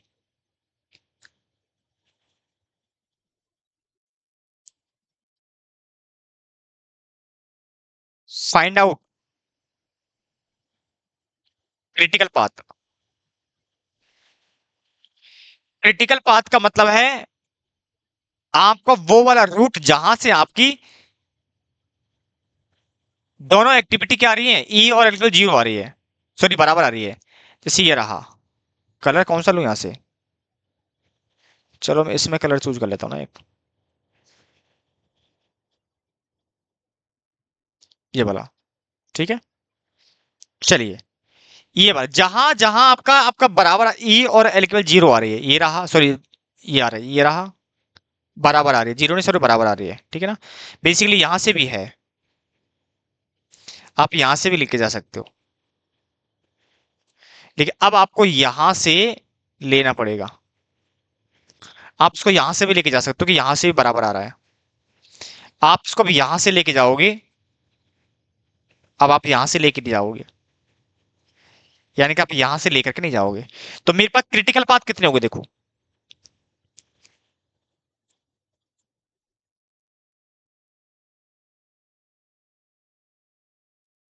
मैं 1 से 2 3 4 5 6 7 जा सकता हूँ, 1 2 3 4 5 6 ऐसे भी जा सकता हूँ, और 7 2 3 4 5 6 7 इक्वल आ रहा है। मैं दूसरा रूट ये भी ले सकता हूँ कि 1 से 2 2 से 4, 1 से 2 2 से 4 4 से 5 5 से 6 6 से 7, मैं यहां से भी जा सकता हूँ कैसे, 1 से 2 2 से 3 3 से 5 6 7 1 2 3 5 6 7, किसी से भी निकल जाओ, कोई फर्क वाली बात नहीं है। यहाँ पर सारे के सारे जो हैं वो आपके वो हैं क्रिटिकल पाथ हैं, तो यहाँ पर तो ऐसा कोई है ही नहीं। आओ आपके आंसर की तरफ देख लेते हैं कितने बता रखे इसने। देखो इसने बेसिकली ये लिया है, बट मेरे पास बहुत सारे रूट थे इसके, ठीक है। जहां जहां पर आपके क्या रहे बेटा, ई और एल की वैल्यू इक्वल आ रही है, वहां वहां से आपका क्रिटिकल पाथ गुजरेगा, यानी कि जहां जहां से श्री रामचंद्र भगवान के कदम गए हैं, वहीं से आपके जो धार्मिक कॉरिडोर है वो गवर्नमेंट बनाना चाहते हैं। जैसे आपने कुछ टाइम पहले सुना होगा, जो एनपीए की गवर्नमेंट है, एनडीए की जो सरकार है, मोदी सरकार है, उन्होंने बोला है कि जहां जहां से श्री कृष्ण भगवान के पैरों के पैर वहां से निकले, वहां वहां से एक गलियारा बनाया जाएगा, जो आपके लिए क्या बनाया जाएगा, एक एक तीर्थ धाम बनाया जाएगा, डेवलप किया जाएगा। तो वही चीज है यहाँ पर भी, जहां जहां पर दोनों पॉइंट आपके बराबर आ रहे हैं, ई और एल की वैल्यू, समझ लो आपका धाम वहीं से बनेगा, ठीक है, आपका धाम वहीं से बनेगा, ठीक है। चलो इसने ये वाला लिया होगा, बेसिकली पहला वाला लिया होगा, है ना, 1 2 3 4 5 6 7, 1 2 3 4 5 6 7, ठीक है, ये इसका लॉन्ग बेस सबसे ज्यादा। बाकी आप क्रिटिकल पाथ ये इनमें से कोई सा भी ले सकते हो, कोई प्रॉब्लम वाली बात नहीं है। सबका टाइम बराबर आ रहा है। चलिए, या जहां जहां से काउंटिंग आपकी ये वाली हो रही है, जहां जहां से काउंटिंग आपकी ये वाली हो रही है, जैसे कि यहाँ से यहाँ जाओगे, यहाँ से जाओगे तो ये आपके बराबर 12.5 नहीं आएगा। या मैं ऐसा कह दूं यहाँ से, मैं अभी इसको लेकर के ऐसे भी कह सकते हो ना आप, ऐसे भी कह सकते हो, ऐसे भी कह सकते हो अभी आप, ठीक है। आप इसके पाथ बना लो बहुत सारे, इसको थोड़ा सा मैं ले लेता हूँ लार्ज में, आप इसके पाथ बना लो। आप कहाँ कहाँ से जा सकते हो, आप कहाँ कहाँ से जा सकते हो। तो देखो, आप 1 से 2, 2 से 4, 5 6 7 ऐसे भी जा सकते हो। तो पहला रास्ता तो ये है, 1 से 2, 2 से 4, 4 से 5, 5 से 7, 1 से 2, 2 से 4, 4 से 5, 5 से 6, 6 से 7, और भी जा सकते हो, 1 से 2, 2 से 3, 3 से 4, 4 से 5, 5 से 7। आप ऐसे 1 से 2, 2 से 3, 3 से 4 से 5 से 6 से 7 ये से भी जा सकते हो। आप ऐसे भी जा सकते हो ना, सीधे सीधे भी निकल सकते हो आप ऐसे, 1 से 2, 2 से 3, 3 से 5 6, 1 1 2 3 5 7, 1 2 3 5 7, 1 2 3 5 6 7 ऐसे भी जा सकते हो। अब इनका टाइम काउंट कर लो आप, क्या कर लो बेटा, टाइम निकाल लो कि कितना कितना टाइम आ रहा है, जिसमें हाईएस्ट टाइम आता है, highest duration, that is called critical path. इसमें आपको 1 2 3 4 5 6 आए, 1 2 1 2 3 4 5 6 7 ये वाला है, इसमें हाईएस्ट आएगा 12.5 महीने, ठीक है। आप सारे रूट देख लेना और रूट की ड्यूरेशन काउंट कर लेना वन बाय वन करके, और जिनमें से जो सबसे हाईएस्ट ड्यूरेशन आ रहा है जिस रूट से, वही रूट बनेगा आपका क्रिटिकल पाथ। जैसे यहां से बन रहा है, जैसे 2.5 2.5 5 5 और 6, 6 और 2 8, 8 और 3 11, 11 1.5 12.5, ये यहीं से बना था बेसिकली, ठीक है, ये हो गया। अब आपको कैलकुलेट करना फ्लोट, ये तो बेसिकली इंटरमीडिएट तक जो आता है बेसिक क्वेश्चन है इसका, बिल्कुल बेसिक स्ट्रक्चर है। चाहे आपका एक्टिविटी वाला क्वेश्चन हो, चाहे आपका इवेंट वाला क्वेश्चन, वो यहां तक तो आएगा आएगा, ठीक है। इसके बाद हम आते हैं सीधे कहां पर बेटा, कैलकुलेशन ऑफ फ्लोट। मुझे इस काम को करने के लिए ना पूरा डायग्राम चाहिएगा, तो मैं डायग्राम को पहले पूरा नीचे लेके जा रहा हूँ।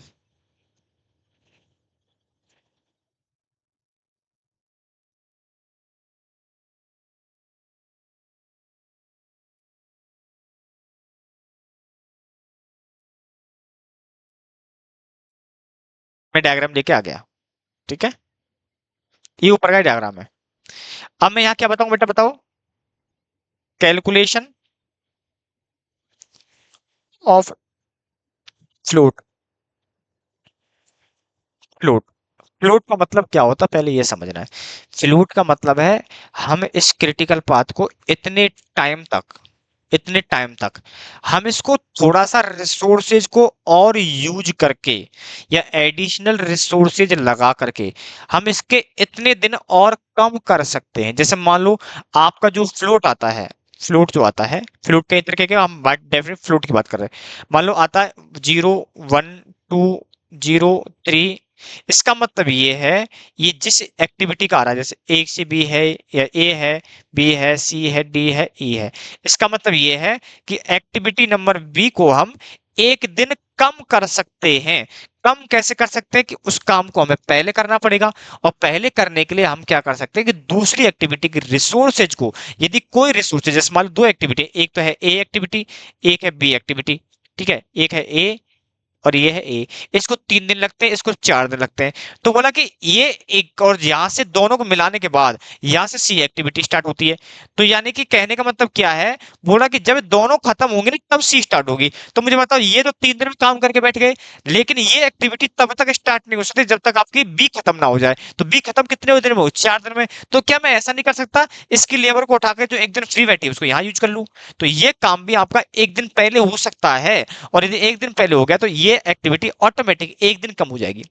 जो टाइम मान लो यहाँ से, जैसे मान लो ये है 3 डेज, 3 और 4 डेज है, ठीक है, और ये मान लो 5 डेज है, सॉरी ये 3 डेज है। तो यहाँ से आऊंगा तो 2 और 3 5, यहाँ से आऊंगा 4 और 3 7, तो मैं इसको एक दिन कम कर सकता हूँ, ठीक है। तो इसको क्रैश करना पड़ेगा, इसको क्रैशिंग की प्रोसेस बोलते हैं। तो फ्लोट का मतलब है वो वाले डेज या वो वाला ड्यूरेशन जिसे आप कम कर सकते हो बाय द एक्स्ट्रा एफर्ट्स डाल करके। आपको एक्स्ट्रा एफर्ट्स डालने पड़ेंगे, चाहे बाय वे ऑफ आप एडिशनल रिसोर्सेज लगाओ, चाहे आप कुछ करो। हाँ, इसकी कॉस्ट बढ़ेगी, डेफिनेटली इसकी कॉस्ट बढ़ेगी, उसमें हम नहीं कह रहे। कॉस्ट बढ़ाओ क्या दिक्कत है, लेकिन उस काम को टाइम से पहले कर दिया आपने, एक दिन पहले कर दिया, तो डेफिनेटली आपकी जो टाइम कॉस्ट है वो डेफिनेटली कहीं ना कहीं बच जाएगी, ठीक है, उसकी इफेक्टिवनेस बढ़ जाएगी। तो फ्लोट कैलकुलेट कैसे करना है, ठीक है। हमारे पास बेसिकली दो तरीके के टाइम होंगे, दो पॉइंट होंगे जिनको मैं डिस्कस कर रहा हूं। दो पॉइंट बताओ क्या क्या होंगे। दो पॉइंट में एक तो है हमारे पास ई, यानी कि अर्ली टाइम, एक है आपके पास लेटेस्ट टाइम। एक है अर्ली ई, एक है लेटेस्ट। यानी मैंने दो ऊपर वर्ड किए थे, एक तो ई था एक एल था, लेकिन वहां मैंने ई का मतलब अर्ली स्टार्ट टाइम लिया था, और एल का मतलब ये है ई और ये है एल, और एल का मतलब था लेटेस्ट, लेकिन वो स्टार्ट टाइम फिनिश टाइम था। तो वो एल जो एल था वो एफ टी था, एल एफ टी था, ई एस टी था। जो मैंने ऊपर लिया वो एस टी वाला ही था, और ऊपर एल जो है वो टी एफ वाला है, एफ टी वाला है, ठीक है। तो यानी कि अर्ली जो है ई जो है वो दो पार्ट में जाती है। क्या बेटा, कितने पार्ट में जाती है, दो पार्ट में। अर्ली जो है वो दो तरीके की अर्ली होगी। सिमिलर आपका फिनिश भी दो तरीके का होगा, लेटेस्ट भी दो तरीके का होगा।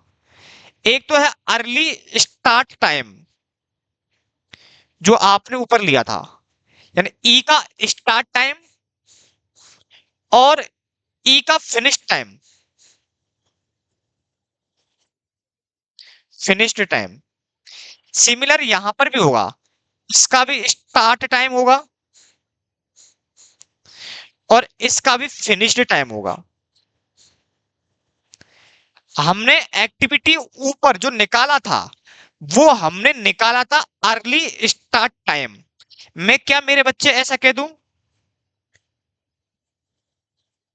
गिवन, अब जब मैं निकालूंगा तो ये दो पॉइंट तो नहीं निकालूंगा। फ्लोट के लिए मुझे चार टाइम को निकालने की रिक्वायरमेंट पड़ेगी। मुझे अर्ली के दोनों टाइम निकालने हैं, स्टार्ट और फिनिश्ड। वहीं पर लेटेस्ट के भी दोनों टाइम निकालने हैं, स्टार्ट और फिनिश्ड। लेकिन पहले मैं ई और एल की वैल्यू निकाल चुका हूं। इस ई का मतलब था अर्ली स्टार्ट टाइम, और एल का मतलब था लेटेस्ट फिनिश्ड टाइम। तो यानी ई एस टी और L F T R given. L F T ये भी गिवन है।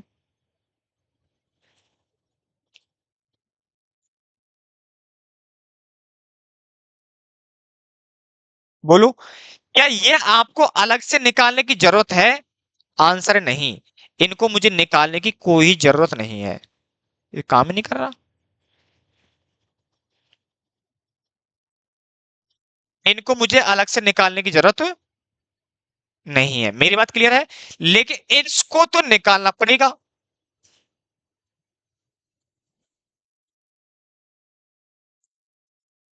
Calculation needed, calculation needed. और ये बहुत आसान तरीका है। यहां पर क्या करना, जो ए ई एस टी जो निकाला है, ई एस टी में आपको ड्यूरेशन ऐड करना है।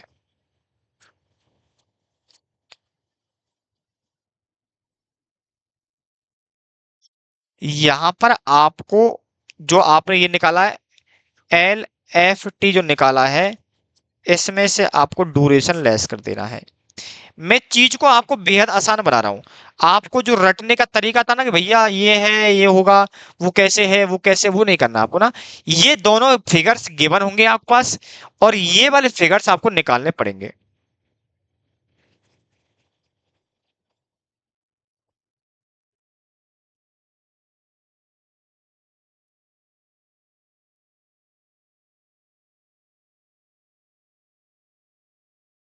ठीक है, ये दोनों फिगर्स दे रखे हैं, ये दोनों फिगर्स निकालने पड़ेंगे, तो ये आपको निकालने पड़ेंगे।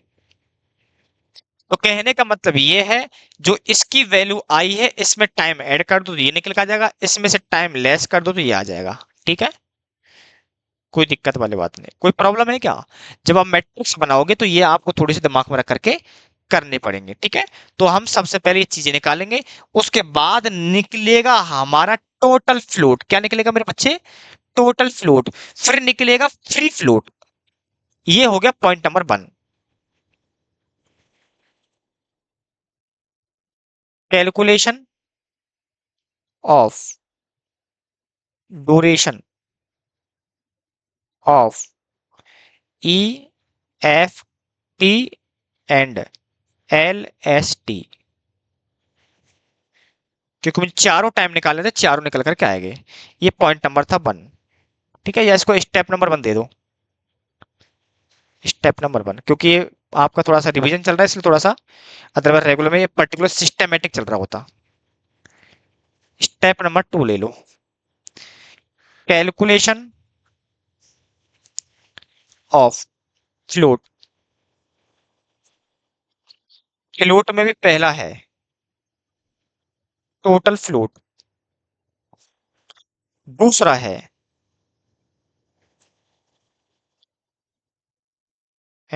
Free float,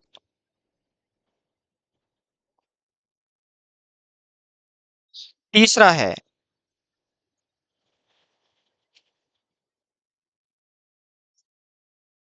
independent float, independent float. ठीक है, टोटल फ्लोट कैसे निकलेगा? बोला गया यहां पर जो एल एस टी है उसमें से लेस कर दो ई एस टी। आप चाहो तो ऐसे भी निकाल सकते हो, आप ऐसे भी निकाल सकते हो, जो आपका एल एफ टी है प्लस कर दो उसके अंदर ई एफ टी। ठीक है ना, बट आपको मैं रास्ता एक ही दूंगा, आपको कंफ्यूज नहीं होना है। आपने ऊपर एल एस टी निकाला है, एल एस टी कौन सा बटा बेटा? एल एस टी ये रहा, एल एस टी ये रहा, ये निकाला था आपने। साथ ई एस टी आपका गिवन था, ये वाला। दोनों के स्टार्ट टाइम निकाल लो और उनका डिफरेंस निकाल लो। ठीक है ना, आप ही निकाल सकते हो। इसके अलावा फ्री फ्लोट कैसे निकलेगा उसकी हमने कैलकुलेशन की है। जो फ्री फ्लोट निकालोगे वो लोगे टोटल फ्लोट, उसमें से लेस कर दोगे स्लैक ऑफ हेड इवेंट। क्या बेटा? Slack of head event. Slack का मतलब क्या है?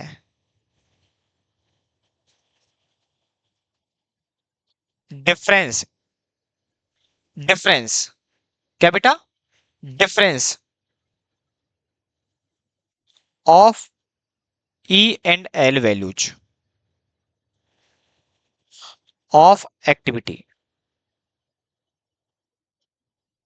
जैसे मान लो मैं ए से बी एक्टिविटी का तो फ्री फ्लोट निकाल रहा हूं, तो ए एक्टिविटी पर और जो भी ले रहा हूं इसका हेड इवेंट, हेड इवेंट ये वाला है।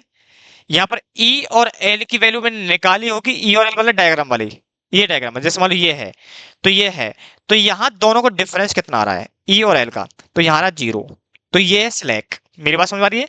जो आपकी एक्टिविटी है उस एक्टिविटी का जो हेड इवेंट है, मैंने ये पहले समझा दिया था हेड और टेल क्या होता है।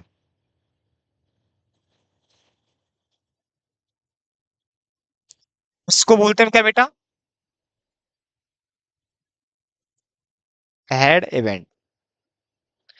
जो हेड इवेंट पर ई और जो एल की वैल्यू है इनका लोगे डिफरेंस। ठीक है, इनका डिफरेंस ले लोगे, डेविएशन ले लोगे इनका दो। मेरी बात समझ में आ रही है? तो हेड इवेंट जो है, हेड इवेंट कौन सा है मैं बेसिक में पहले ही समझा चुका, शुरुआत का आधे घंटा जो मैंने आपको सत्संग सुनाया था उस सत्संग का ही पार्ट था ये। ठीक है ना, तो ये जो इवेंट है इसका ई और एल की वैल्यू का जो डिफरेंस है वो होगा स्लैक ऑफ हेड इवेंट। मेरी बात क्लियर है? अब यहां पर और भी आसान है, यहां बोले फ्री फ्लोट जो तुमने निकाला है, फ्री फ्लोट जो निकाला है उसमें से लेस करना है स्लैक ऑफ टेल इवेंट। मतलब इस वाले पॉइंट पर जो ई और एल की वैल्यू है उसका डिफरेंस, ई और एल की जो वैल्यू है उस पर क्या बेटा, इसका डिफरेंस। मेरी बात क्लियर है? तो उम्मीद करता हूं आपको शायद ये समझ में सब कुछ बढ़िया आ रहा होगा। ठीक है ना? क्या आपको इंडिपेंडेंट फ्लोट तक निकालना सीख गए? सर फॉर्मेटिंग तो पूरी हो गई, जो फॉर्मुलेटिंग वाला पार्ट है तो बोला कि मैं डायरेक्टली आपको आंसर पे लेके आता हूं।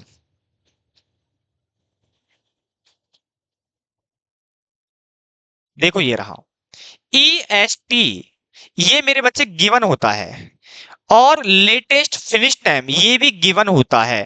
ये मतलब इवेंट पर जो इवेंट नंबर एक है, एक पर ई है तो ई की वैल्यू, ये एल है तो इवेंट नंबर एक पर एल की वैल्यू मैं आपको दिखा देता हूं डायग्राम के अंदर। ये रहा देखो, इवेंट नंबर ए पर ई की वैल्यू 0, तो यहां पर आपका आ जाएगा 0। इवेंट नंबर एक पर एल की वैल्यू, लेटेस्ट फिनिश टाइम ना 5 कैसे आ रहा है?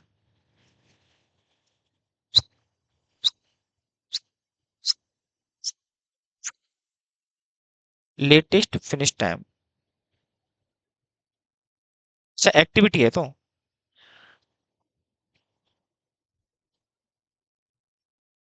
एक्टिविटी ए पर ना, एक्टिविटी ए पर 5, एक सेकंड रुकना बचा। ये रहा एल, एक्टिविटी नंबर ए पर है 5, एक्टिविटी नंबर ए का पर ये देखना पड़ेगा तो इस पर 4 है, तो 4 और 5 आ रहा होगा, तो ई की वैल्यू 4 आ रही होगी। ये कैसे गलत ले रहा है क्या? एक सेकंड रुको, एक सेकंड, एक सेकंड, एक सेकंड। हाँ, इस एक्टिविटी का जैसे मान लो एक्टिविटी कौन सी बेटा है, 1 से 2 ना, जैसे मान लो ये है 1 से 2, 1 से 2, तो ई की वैल्यू लेनी इस पर और एल की वैल्यू लेनी इस पर। ठीक है? तो जो ये वाला पॉइंट है इवेंट नंबर 1, तो ये वाली वैल्यू होगी इवेंट नंबर 1 की, और जो इवेंट नंबर 2 है उस पर होगी एल की वैल्यू। तो इवेंट नंबर 1 पर इसकी 0 है ई की वैल्यू, और इवेंट नंबर 2 जो है, जो जो भी है 2 3 से, एक्टिविटी 2 से 3 है तो 3 वाला होगा वो, तो इस पर एल की वैल्यू 5। ठीक है? हाँ यही होगा। मेरी बात क्लियर है? तो आप क्या करोगे, ये जो क्वेश्चन दे रखा है आप इसकी पहले एक्टिविटी देखोगे, एक्टिविटी इवेंट देखोगे, इवेंट कौन सा है आपका ना, जैसे इसमें 1 से 3 था, बी पर कौन सा था बेटा बताओ? अरे ऊपर नीचे करना पड़ेगा क्या, दो ही बताऊं। बी पर है, बी पर है 1 से 2, बी पर 1 से 2, तो इस वाले पॉइंट पर ई की वैल्यू और इस वाले इवेंट पर एल की वैल्यू, तो ये वाला है आपका इवेंट वाला ये, और ये वाला है ये। ठीक है? ये कैसे निकलेगा पता ही है, इसमें से ड्यूरेशन लेस करनी है, इसमें ड्यूरेशन आपको ऐड करनी है। ठीक है? 4 पॉइंट निकल करके आगे। टोटल फ्लोट कैसे निकलेगा बताओ? आपको करना है L S minus E S. L S कितना है बताओ? ये रहा एल एस 2, और ई एस है 0, तो आ जाएगा 2 - 0 0 2। ठीक है? फ्री फ्लोट कैसे निकलेगा बताओ? टोटल फ्लोट 2 है, 2 में से क्या करना बताओ आपको? स्लैक ऑफ हेड इवेंट कौन सा रहा? 3 है, तो 3 पर ई और एल की वैल्यू, 3 पर ई और एल की वैल्यू डिफरेंस कितना है बेटा? 1। तो 2 में से 1 गया, 2 में से 1 तो 1। ठीक है? इंडिपेंडेंट कैसे निकलेगा? इसे टोटल फ्लोट में से slack of tail event, slack of tail event, तो ये रहा टेल इवेंट है 1 और इस पे है 0, तो 1 - 0 एंड 1। ठीक है? क्योंकि पूरा क्वेश्चन कराऊंगा टाइम लगेगा, रिवीजन है, रेगुलर का होता है डेफिनेट सारे क्वेश्चन करवाते हैं उसमें दिक्कत नहीं है, एग्जाम है वो भी कवर कराते हैं उसमें भी कोई प्रॉब्लम नहीं है। ठीक है ना? लेकिन हम यहाँ पर अभी यही कवर करने वाले हैं। मुझे उम्मीद है कि आपको ये चीज समझ में आ गई होगी, हम तो इंडिपेंडेंट फ्लोट तक क्वेश्चन को किस तरीके से बढ़ाते हैं। इंडिपेंडेंट फ्लोट के लिए निकालने के लिए आपको ओनली फॉर और ओनली फॉर इस जो फॉर्मेटिंग वाला ये है, जो ये फॉर्मुलेट वाला, इसी को समझना है, बेसिकली आपको इसको समझना है, जो आपको स्क्रीन पर दिख रहा है ये आपको इंपॉर्टेंट है, क्योंकि इसको आपको इमीडिएटली इजीली आपको यहां से समझ में आ गया होगा। ठीक है? ये आपके लिए ज्यादा कवर है, और 2 फॉर्मूले नीचे हैं जो आपको नीचे देखने हैं, ये वाला पार्ट भी आपका इंपॉर्टेंट है। ठीक है? पार्ट जो है उसको मैं नेक्स्ट सेशन में करवाऊंगा मेरे बच्चे। उससे पहले मैं चाहता हूं कि एक इंडेक्स का सेशन भी लिया जाए, क्योंकि वहां पर इंडेक्स अभी एक दो इंडेक्स और बच्चे जो इंपॉर्टेंट हैं उनको भी कवर कराने हैं। और फिर इसके बाद हम प्रॉपरली ओएम की बात करेंगे, क्योंकि ऑपरेशन मैनेजमेंट के अंदर बहुत टॉपिक्स है जो अभी हमारे पास रह रहे हैं। ठीक है, कोर्स कंटेंट ज्यादा है ओएम के अंदर, तकरीबन 8 से 10 सेशन और होने वाले हैं इसके ऊपर। अब वो लॉन्ग करेंगे तो शायद हो सकता है कि, लेकिन फिर भी 8 से 10 टॉपिक तो है। 8 10 हर क्लास के अंदर एक टॉपिक भी कराएंगे तो 1.5 से 2 घंटे का सेशन जाएगा। ठीक है, तो आई होप, उम्मीद है आप लोगों को बढ़िया से समझ में आया होगा। और आप लोग इस चैनल को सब्सक्राइब करें, दोस्तों को शेयर करें, एग्जाम सेशन चल रहा है। और आपको एक चीज और बताने वाले, फ्यूचर के अंदर जो दिसंबर अटेम्प्ट आने वाले हैं उनके लिए पूरा इंटरमीडिएट, पूरा ग्रुप 1 और ग्रुप 2 पूरा की पूरा टोटली आपको फास्ट ट्रैक फ्री मिलने वाला है। वो जुलाई से स्टार्ट हो जाएगा। ठीक है, पेड का बैच भी आपका उसमें अनाउंस होगा डेफिनेटली, लेकिन पेड की अभी हम अनाउंसमेंट नहीं कर रहे हैं। लेकिन फ्री बैच जो दिसंबर अटेम्प्ट के लिए, वो जल्द ही आपके पास आने वाला है। ठीक है, तो आप देखते रहिएगा, बने रहिएगा, चैनल को सब्सक्राइब कीजिएगा और अपने दोस्तों के साथ शेयर कीजिएगा। कोई डाउट है डेफिनेटली मेरे बच्चे नीचे व्हाट्सएप नंबर दे रखा है डिस्क्रिप्शन लिंक के अंदर, आपको टेलीग्राम चैनल का भी लिंक दे रखा है। आप डायरेक्ट वहां जाइए, वहां अपनी क्वेरी को रेज कीजिए। डेफिनेटली जैसे टाइम मिलेगा हम आपकी क्वेरी को एज सुन एज पॉसिबल आपको रिजॉल्व करके देंगे। ठीक है, थैंक यू सो मच, मिलते हैं नेक्स्ट सेशन में आपसे।